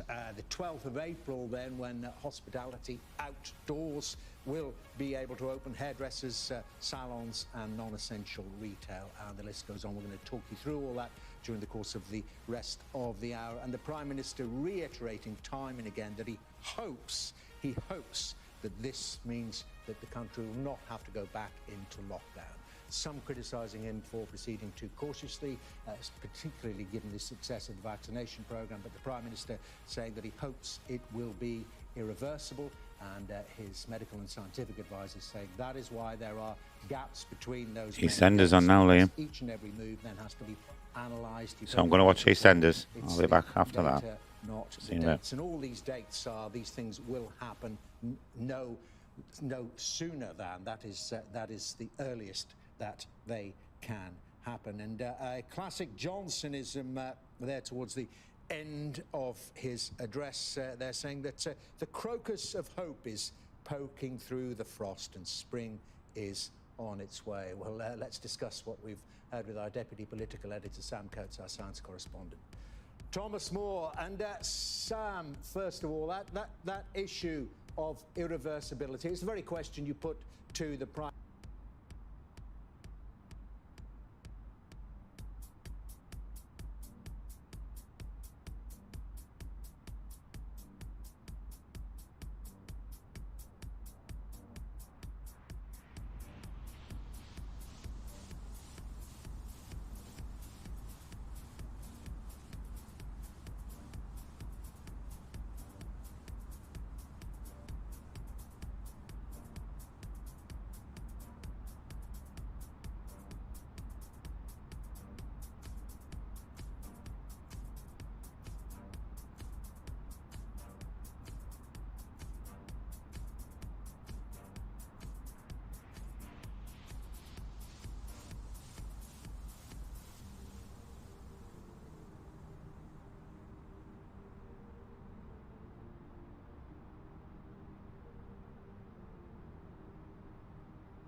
You all right?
Whoa. Shit.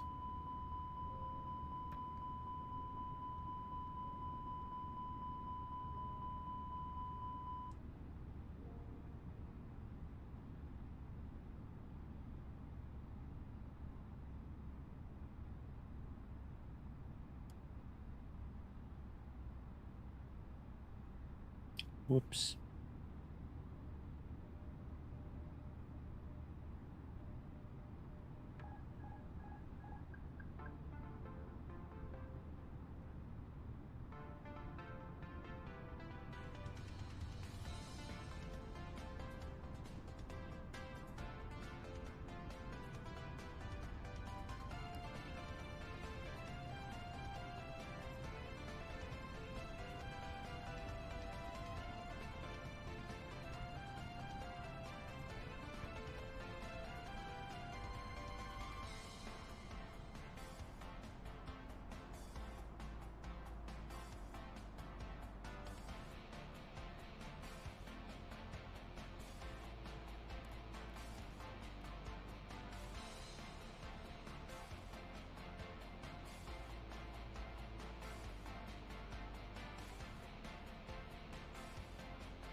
You must be missing me so bad. When you left, you said that I don't deserve you, but I can see that you don't wanna lose what we had. Oh, you're the one that I need. Let's just take it slow and just breathe.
It's better.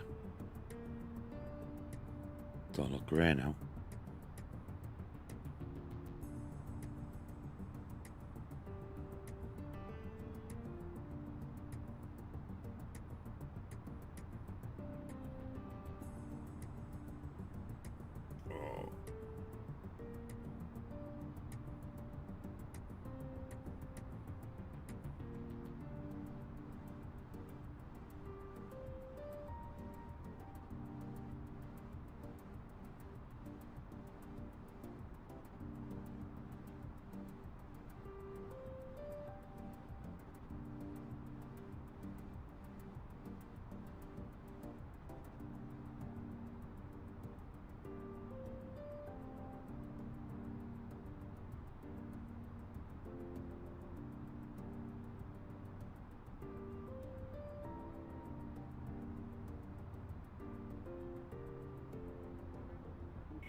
That is in. Oh.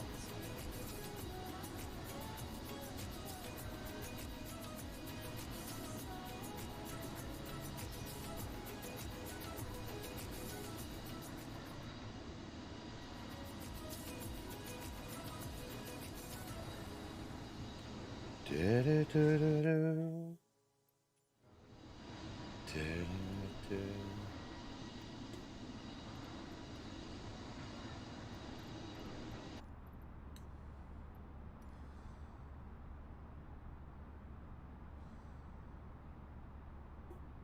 Hey.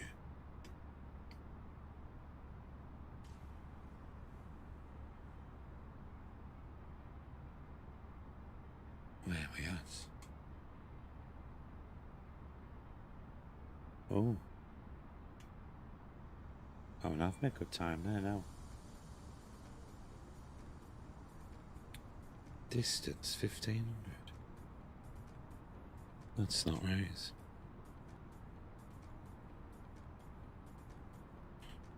Sorry.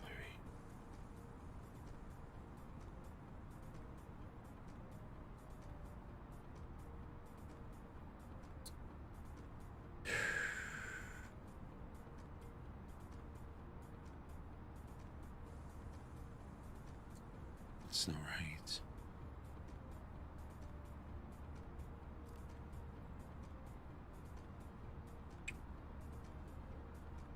Distance stuck.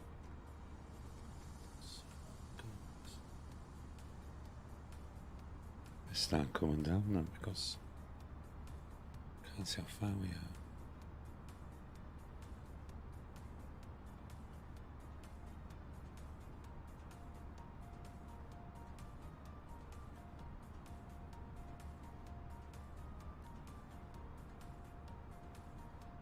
Hold on, 60.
Do,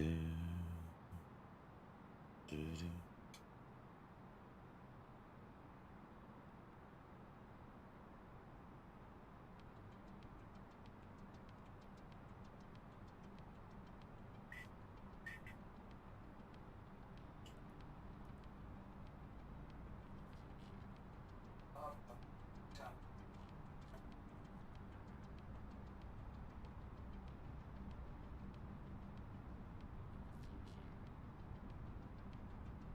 Have you gone, Liam?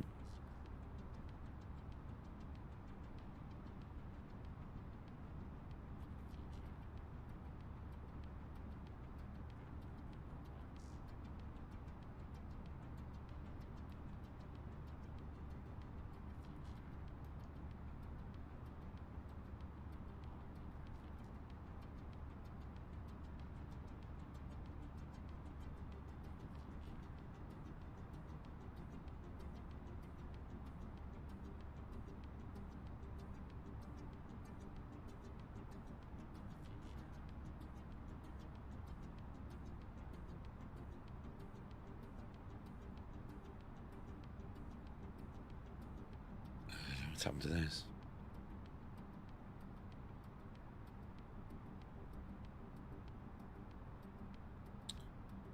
It's a bit off, isn't it? It's not following the GPS line. Which is a worry.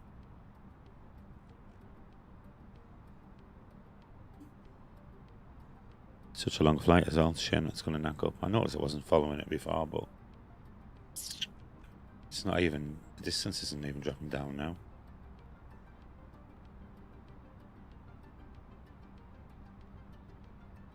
Still says we're quite some way away.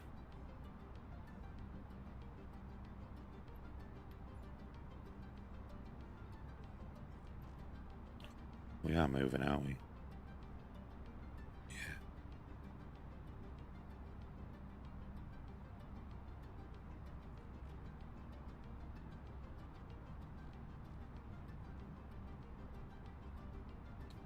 Just manually descent, I think. I don't think it's going to do it itself.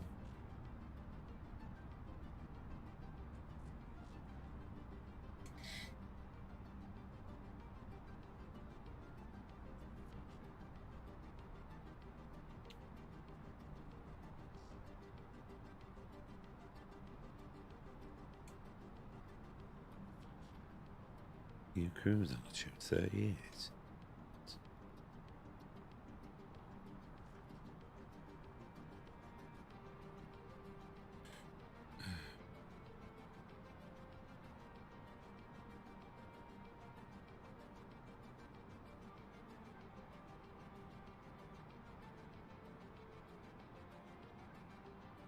Don't know what it's doing.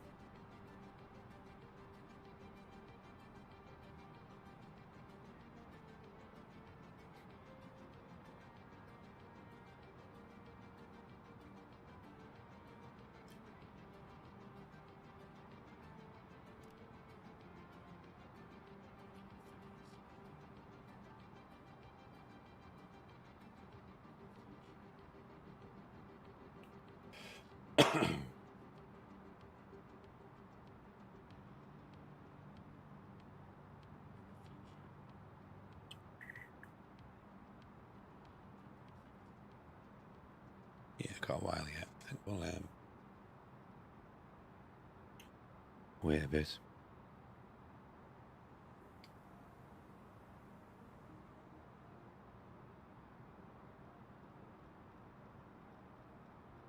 Do, do. Do, do.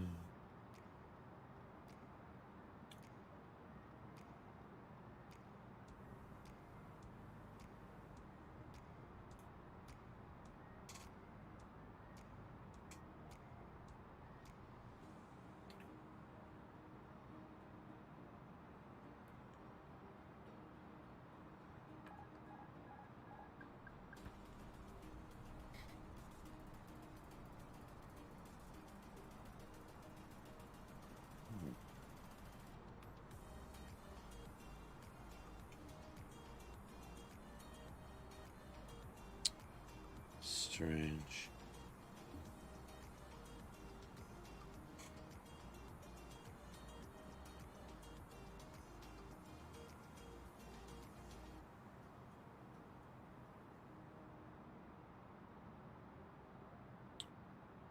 Obviously, used to work that, didn't it?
30 left. 30 left.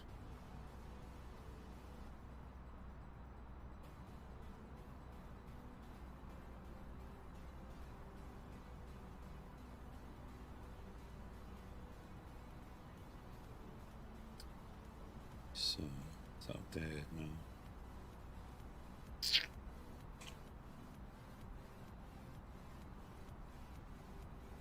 Strange.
Too much fuel.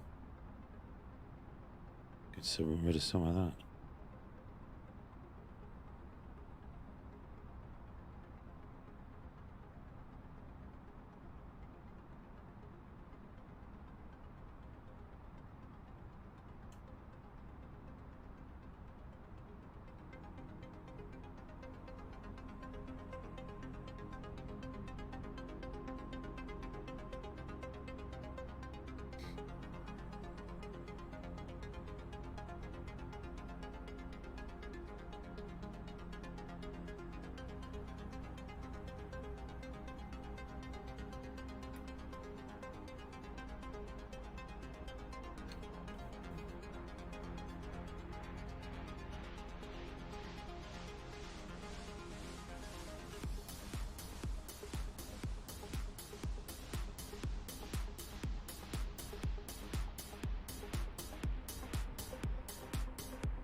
Hey, alright, Liam.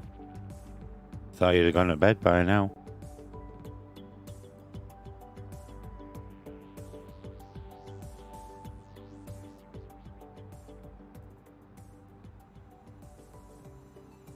You hanging on, are you?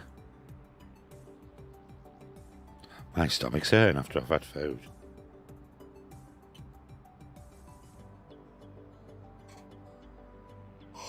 Oh, yeah. Yeah, I like it. My eyes. Piss holes in the sky.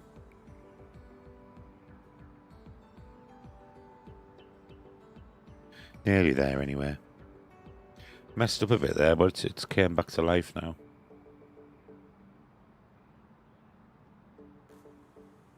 Wasn't on track or nothing, but gonna go and get a cup of tea, I think.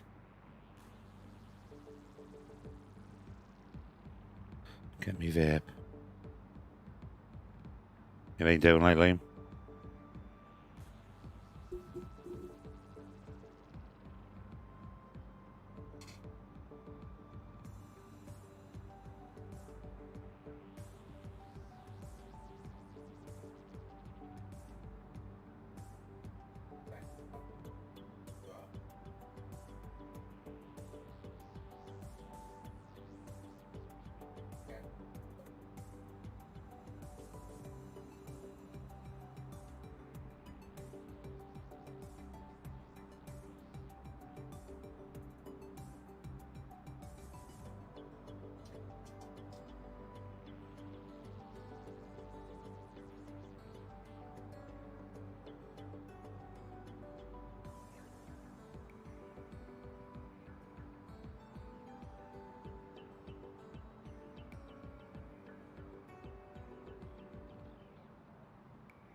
When are you going again, Liam?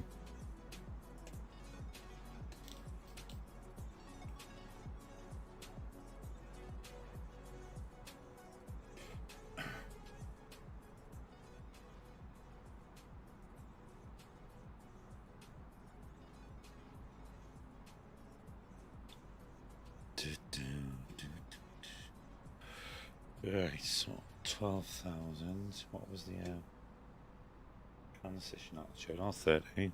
Oh, we went around. Put it back to standards.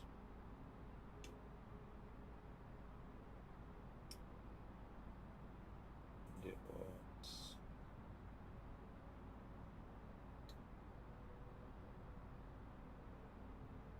was 016. 6. Should put the right one in here.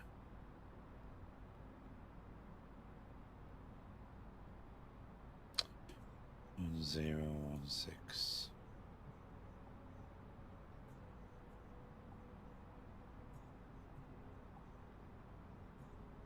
Oh, nice cup of tea.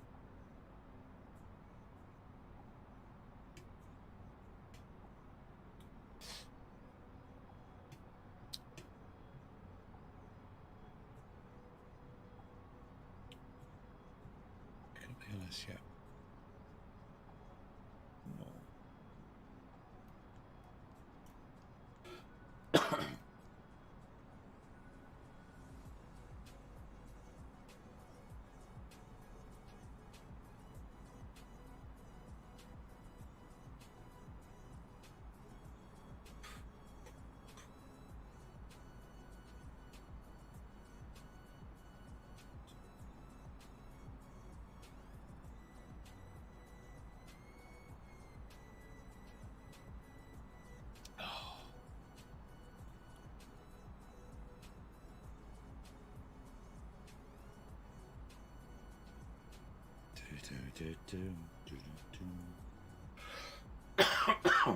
Oh, dear me.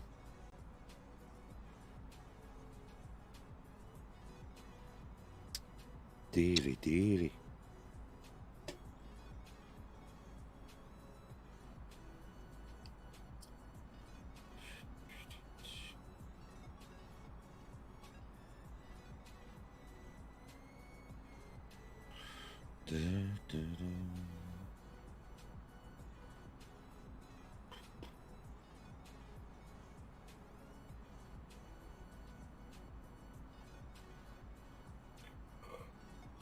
Oh,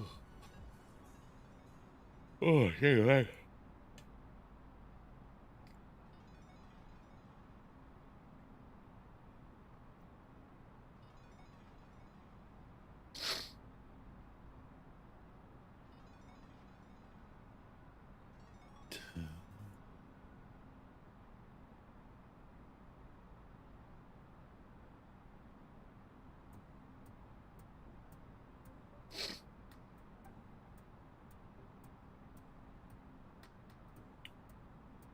Oh.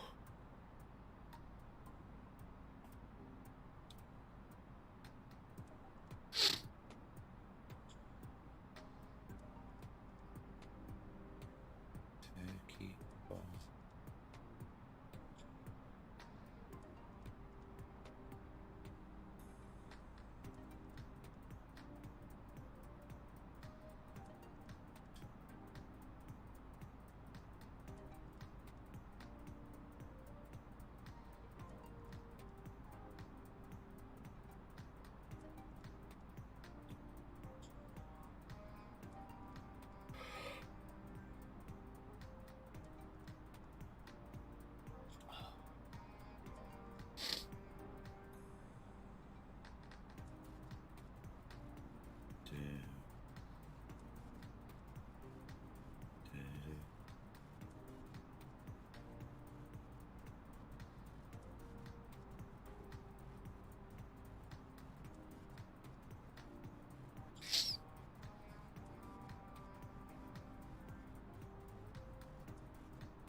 Doop, doop, doop, doop, doop, doop, doop.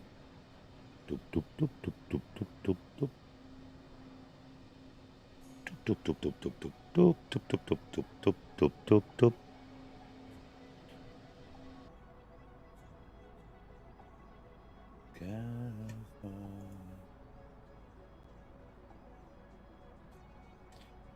You alright, Liam? He's still up. We're nearly down. I'm knackered. Can't wait to go to bed.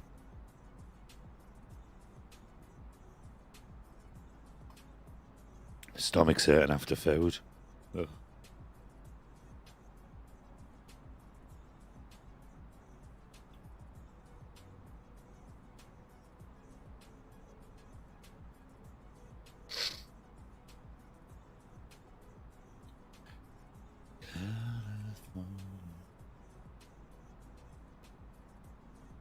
You alright, Liam?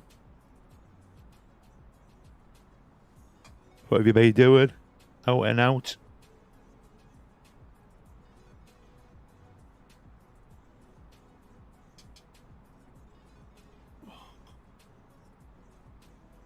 Oh, hey. Hey.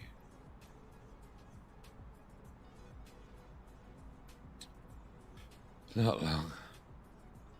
112.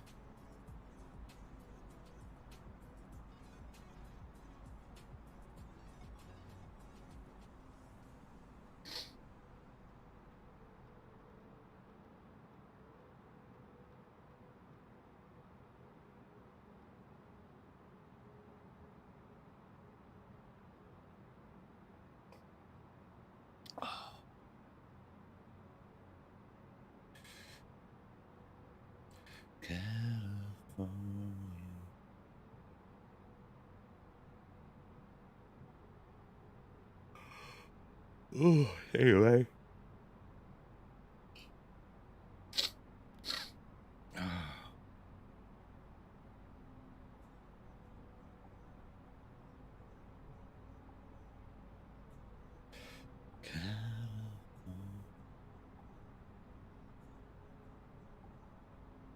Not long now. We'll be in Dubai. Have you got your turban ready, Liam? Need your turban on.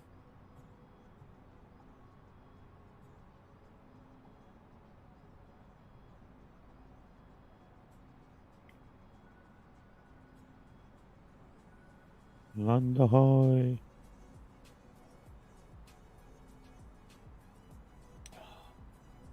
Got me a cup of tea.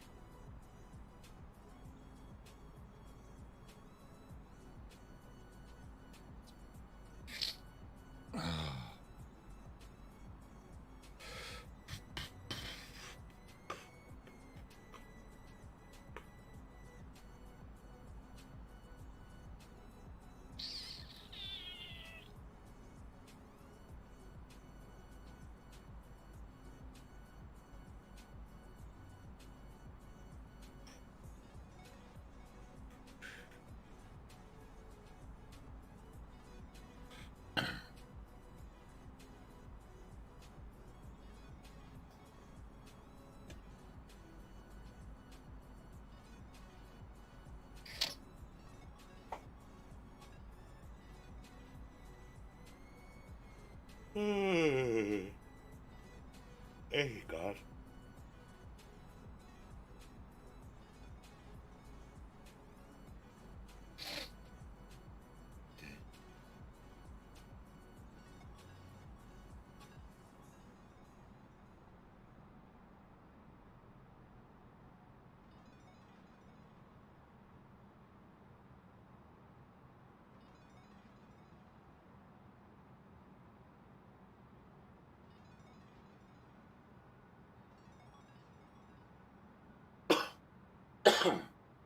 California.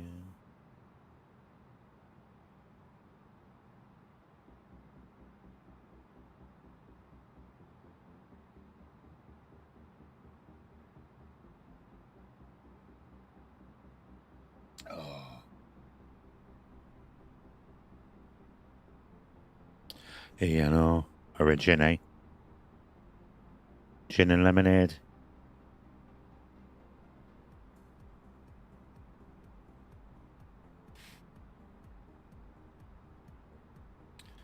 Not long now, it'll all be over, eh?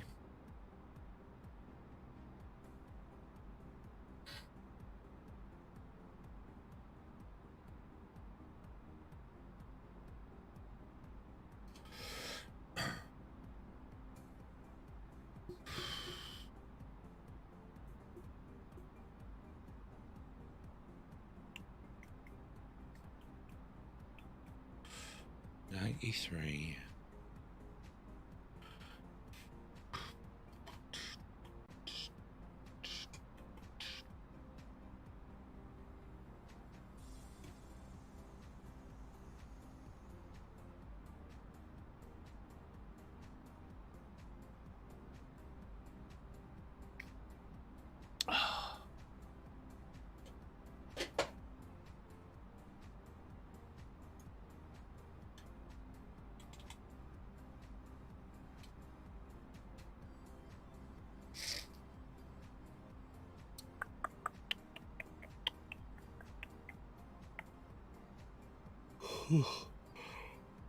Oh, God. Bloody hell.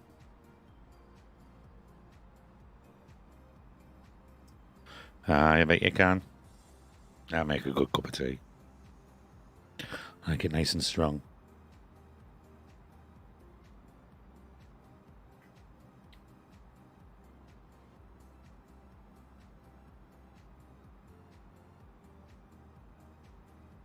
Oh, that's nice.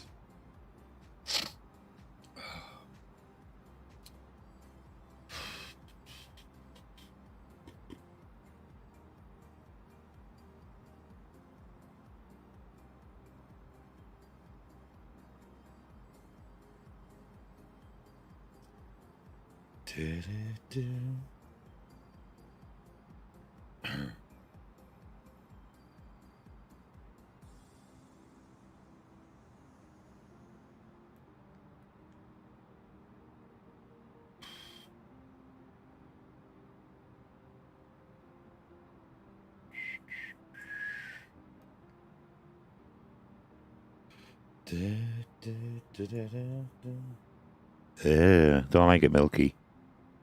Sick. Disgusting.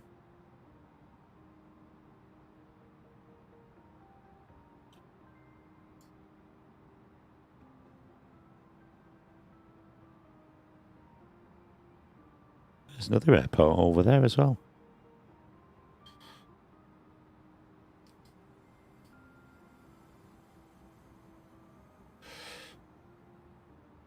Quite a few.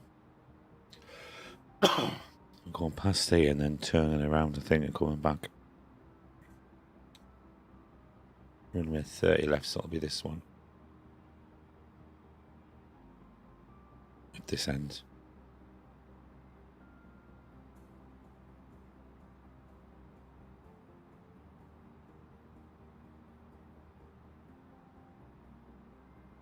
Hopefully, anyway.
I don't know, Liam. Probably doing my MBQ. Did some today, not much.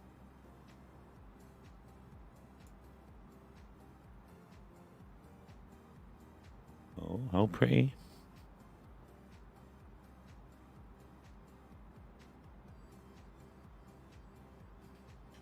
Oh, there's the thingy. The palm thing.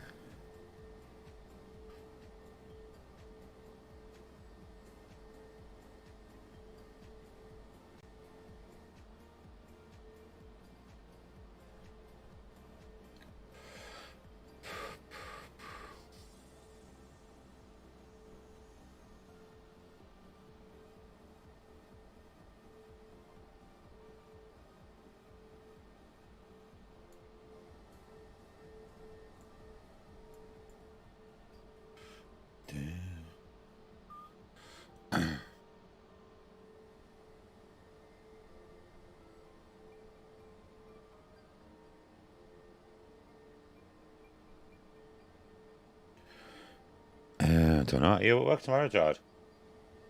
No. No worky.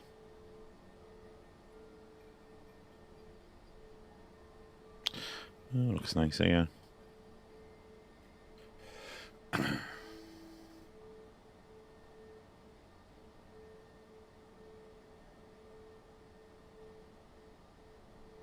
It's starting to get light now.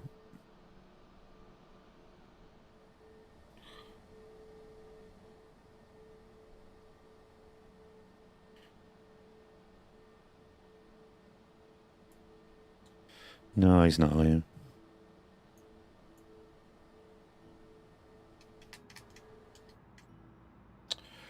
Right, where are we at? It's jumping down a bit.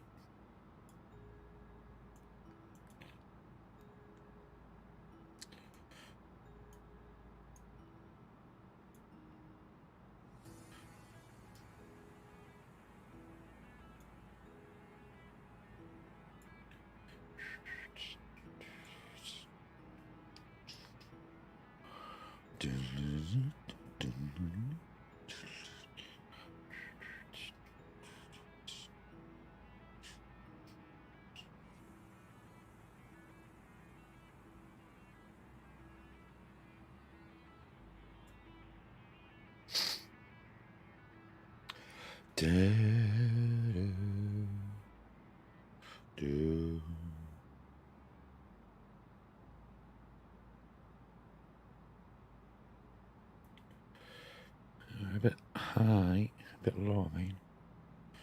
It's supposed to be that low yet.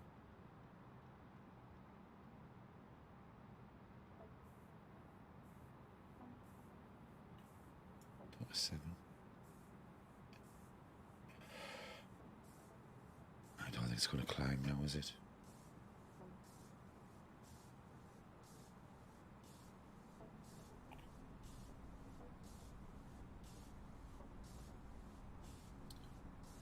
Da, da, da, da, da.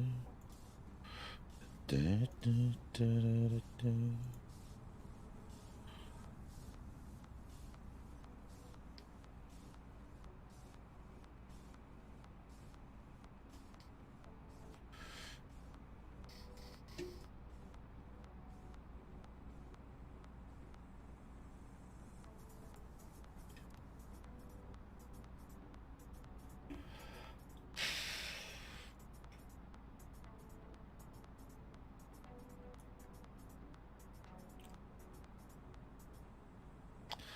So it's so high.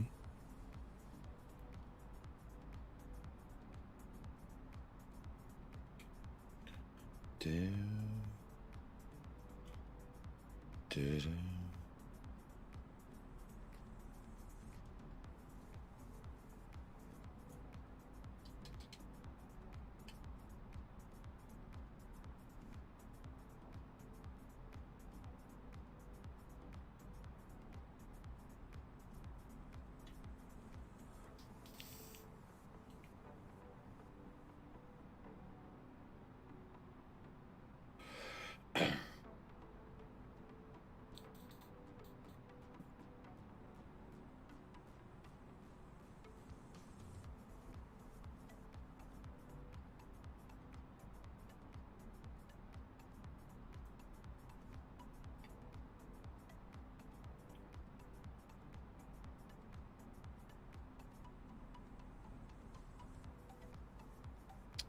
Cool. God, I'm sweating.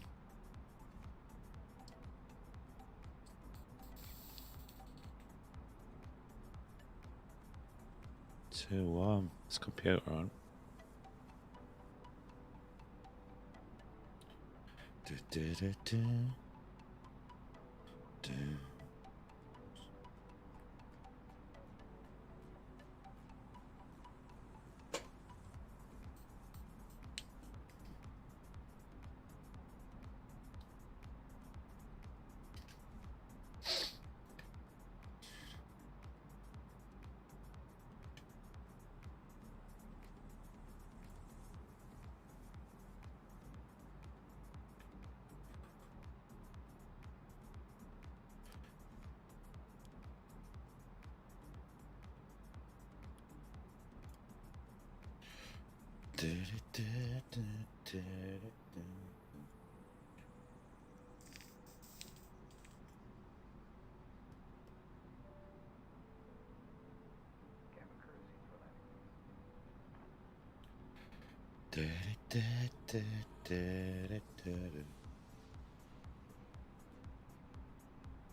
Sharp turn here.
Whoops. Getting carried away there.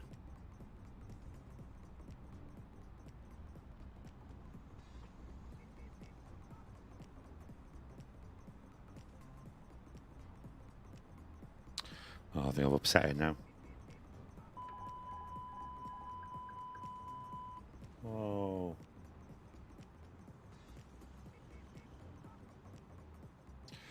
Mind of its own.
Oh, it's doing, man.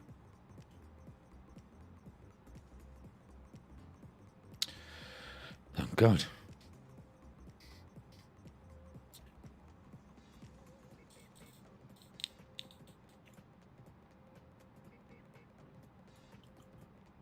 Seem awfully low.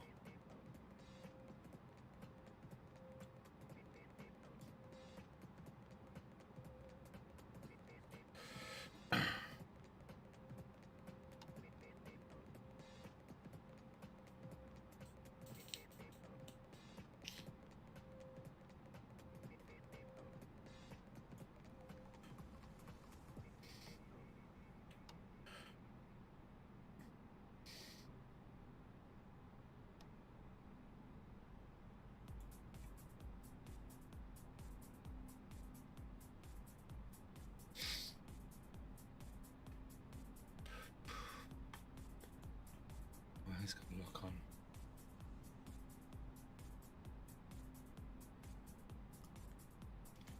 Approach.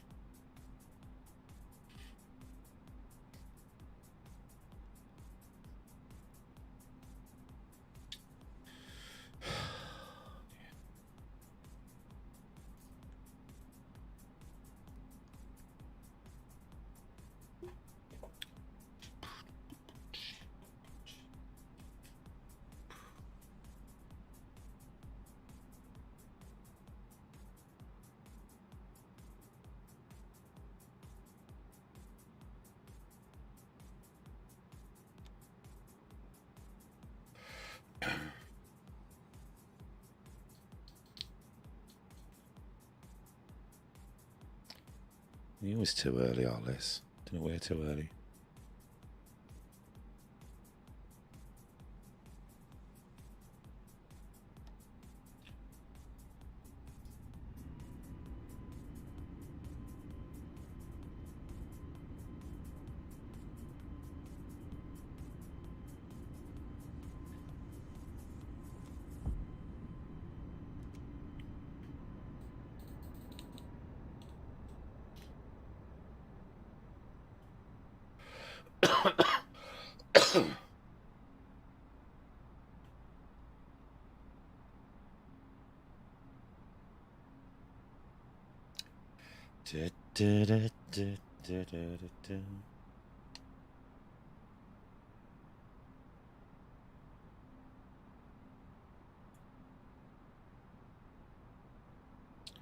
God, got it edges.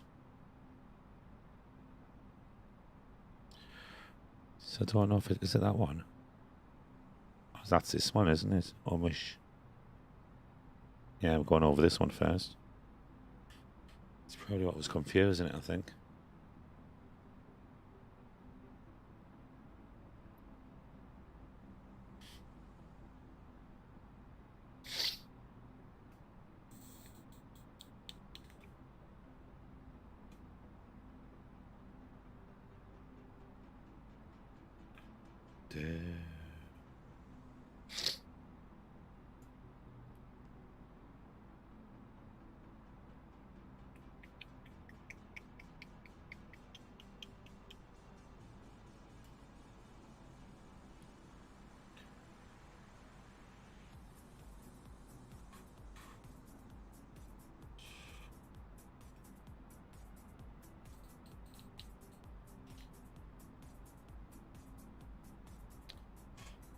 Oh, God, back.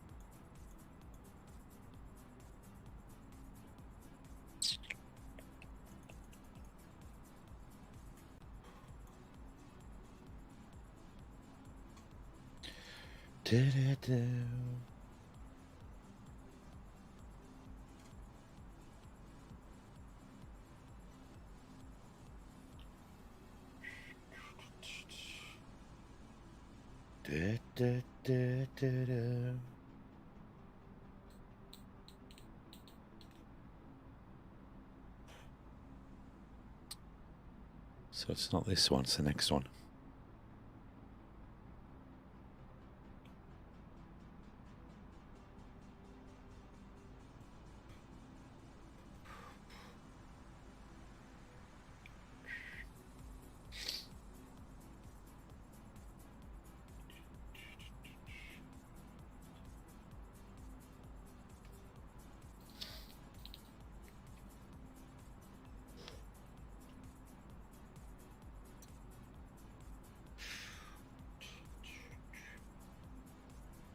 Lights on, seatbelts on.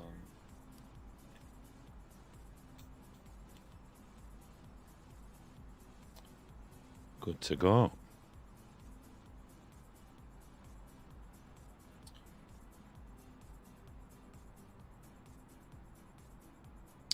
That's locked on.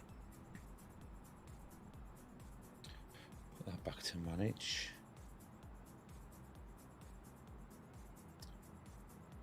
So it is this one then. Flaps one. I need the ignition back on. Speed brakes activated.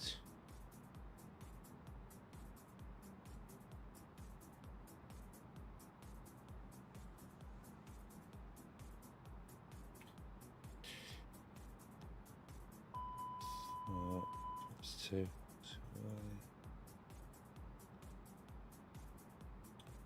Yeah, it looks like it's going to do it all right, I think.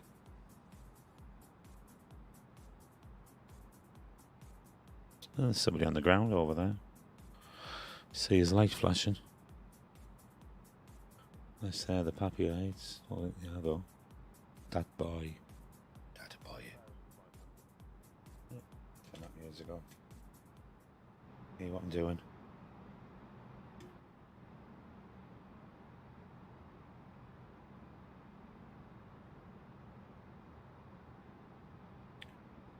Flaps.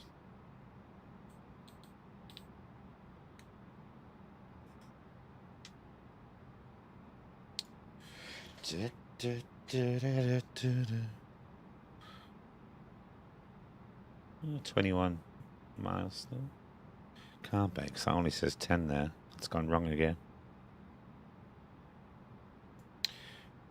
Gear down.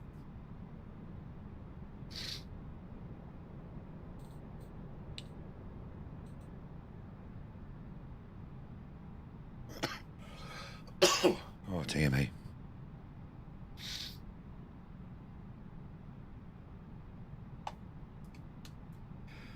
Get the radio up ready.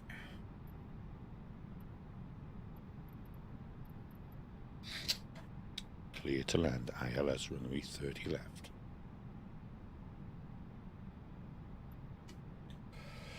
Oh dear. Get rid of that map for now.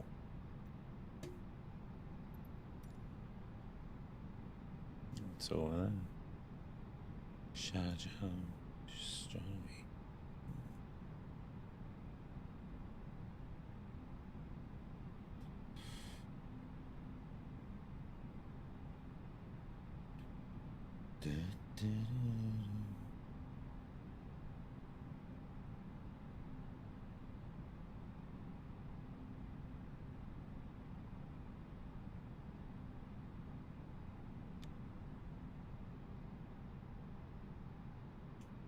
Full flaps.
There he goes.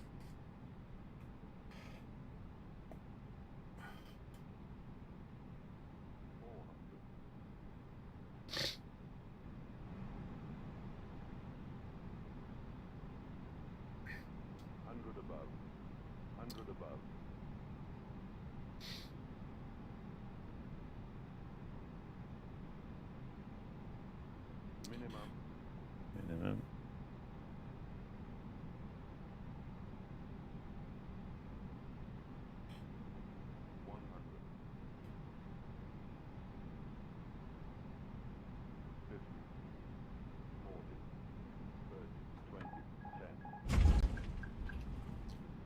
Oh, we bounced a bit. Oh dear.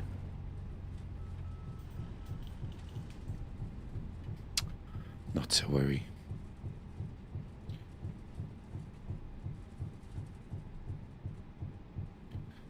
Better than now, wasn't it? Better than now.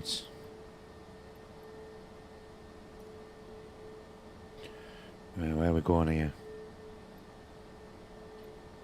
Well, I've landed. Doesn't even know I've landed.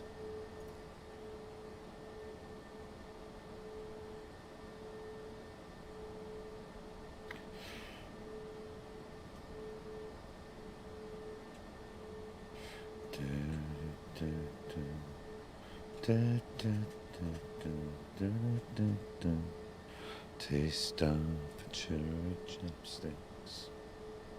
I missed. Oh, that was a hard one.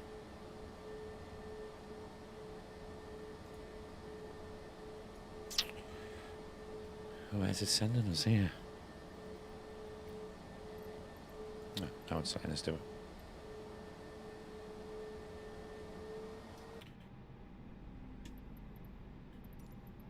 Oh. Ground services. What's it doing? Taxi to gate.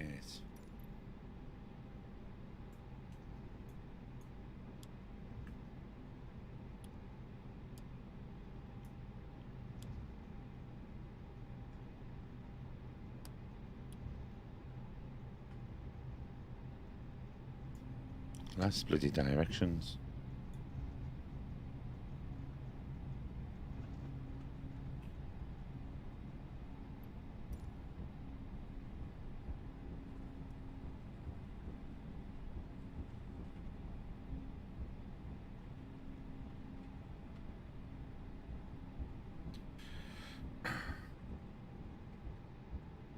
It's a big airport, isn't it?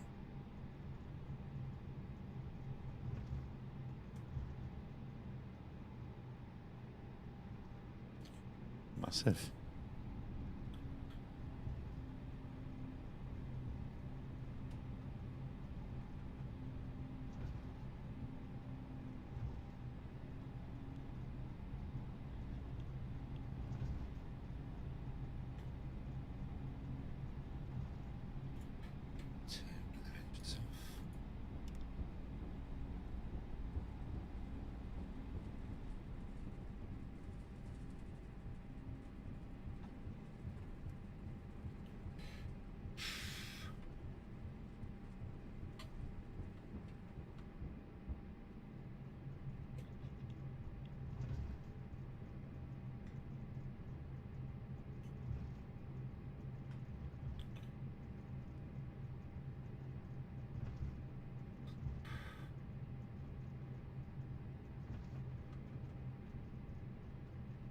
This is how we do it.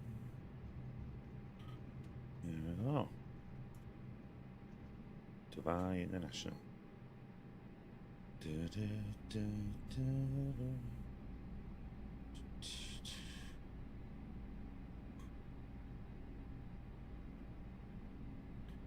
Will I be famous?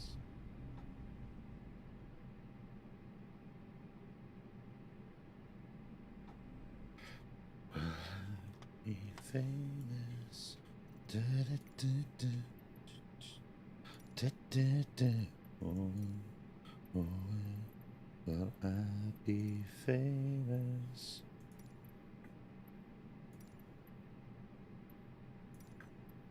Oh, be famous. Da, da, da, da, da, da, da. Oh, God.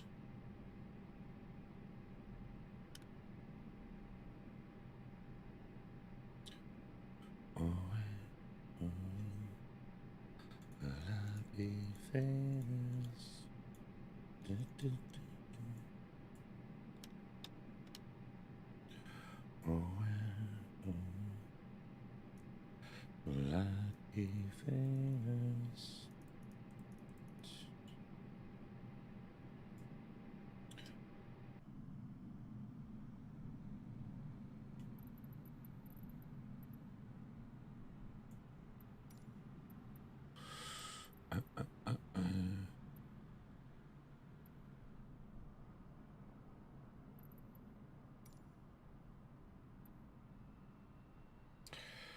Oh.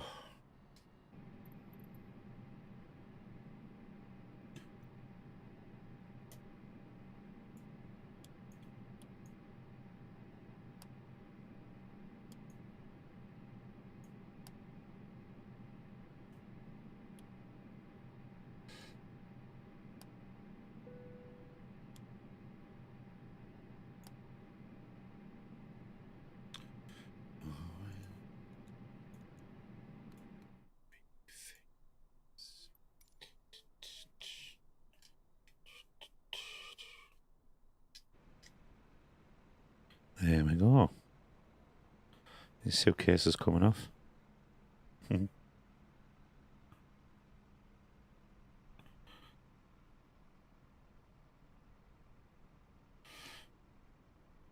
Looks like he's putting them on. Right, I'm gonna go then. I'll see you later then, Liam.